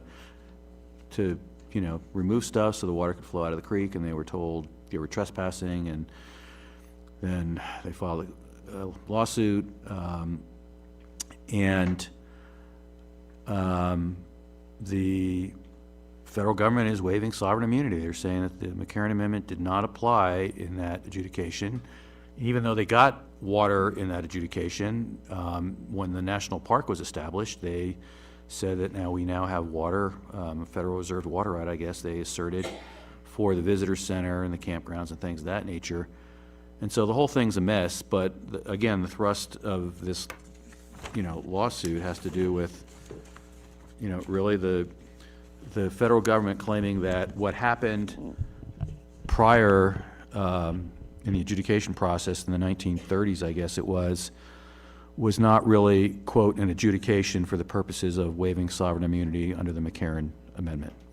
So it's kind of where we are, which leaves the door open. I mean, honestly, if again they do not change that at the Ninth Circuit, then apparently the federal government can come back and assert claims on anything, even decreed systems like the Humboldt, for example.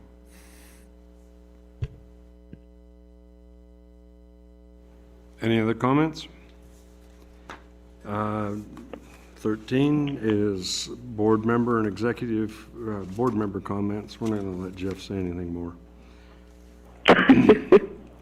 Any other board member comments? I have a couple, Mr. Chair, and these are 2 things that Jeff and I have discussed.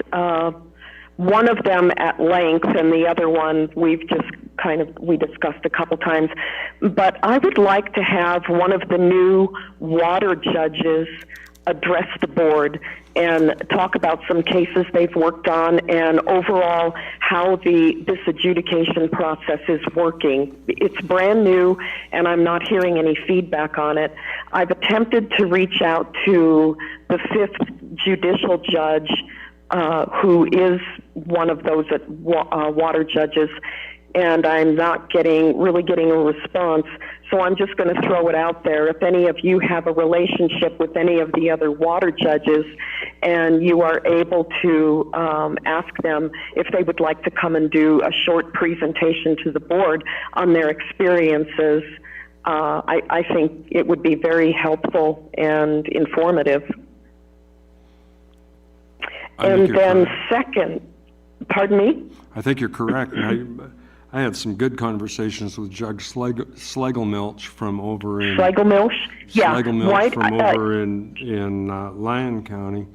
He had some great thoughts on him last year at the NWRA conference. And I don't know if we've got a water judge here in Fallon. Well, yeah, he covers Fallon. Okay. Yeah. Okay, Joni, you so have more?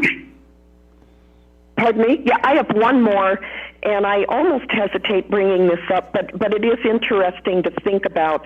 Jeff and I have had a couple of in-depth discussions about the 2-for-1 water rights exchanges. I know that Nye County does that. If a developer comes into Pahrump and they want to develop a project, they have to purchase, Deborah, help me with this, 2 acre-feet of water and retire it in exchange for using 1 acre-foot. Is Deborah still there? Yes.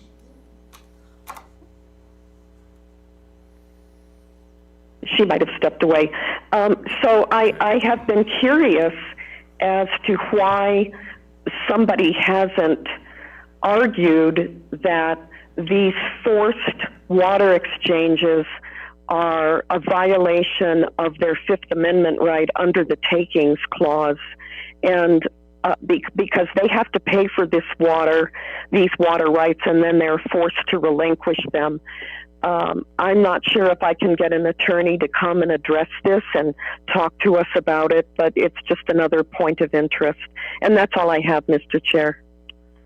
Okay, and it's my understanding that the takings clause is a federal concept and does not apply to state, but that's Norm, the farmer with an animal science degree's opinion and knowledge. So yes, we need the attorney to. Yeah, you are possibly right. Okay, any other board member comments? Miles is going to have to split that donut up.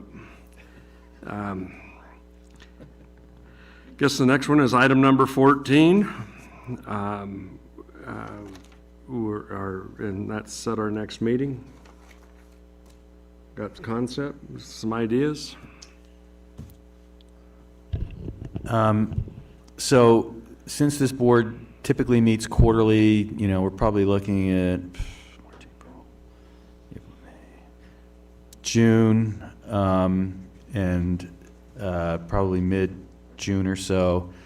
One option would be to schedule something for June and then keep open the possibility of scheduling a special 1-hour virtual board meeting if needed, just to go over legislative stuff sometime in April or early May. We may not need to do it, but I want to make sure that if something really important comes up that we need to get the board together, we could at least do that. So again, we could probably schedule our next quarterly meeting for sometime in June, and then let's see, March to April, April and May. June, and then 6, 13, and 20. I would recommend more towards the 20. June 20? Yeah, we could probably do June 20th if that works for folks. Those are Fridays, same time. Same time. As Joni would say, same bat channel. Yeah, and of course that's contingent upon. Same bat time, same bat channel. Contingent upon Churchill County being able whether to. the room is available. Okay, and June 20. Perfect. Okay. So let's dial that in, and then we can call a special meeting as needed on like I said, it would be a virtual meeting only for an hour, just if we have some bills that we need to. We'll just call that an emergency meeting and do it as needed. And Keep in mind, if you want in on the legislative committee meetings, man, just Let me know. let us know. Input is appreciated. Leanna, you had a question. Pardon?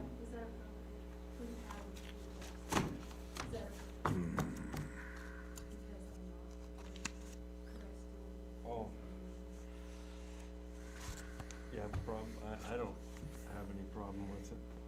You're the chair. Just let her rip. Put her on the agenda for the next one. And it's already set. I could probably let you know real quick right here. Anyway, we're down to public comment. I have a small one. It's just a small, kind request. Yes, Leanna. See that picture right there? Can we please have Nevada water irrigation pictures on screen while conducting this meeting, other than when we have posted PowerPoints up there? I don't even know where that's from. It's just the screensaver from the computer they use. I know, but could we have some, could we have some pretty Nevada water landscape? That looks like Las Vegas in turmoil. About half of it, because I lost my hearing aids a month ago. Nobody likes the screensaver. Thank you. Real quick, I just, again, want to thank Pam and Crystal for hanging in there with us, and appreciate it very much. And again, to all the new board members, Mineral County, and everybody else, great to see you here, and hopefully we'll see you again at the next meetings. And in the meantime, if anybody on this board has any questions about what happened at this meeting, what we're working on, any bills, any just updates, get a hold of me. Just let me know. Call Joni. Call me. Yeah. And if you folks from Esmeralda County could drop off that quarter of a donut to Joni on your way home. Just wire transfer it to me, Norm. Wire transfer. We'll figure it. We'll work on that. All right. With that, we'll declare this meeting adjourned. Good job. Thank you.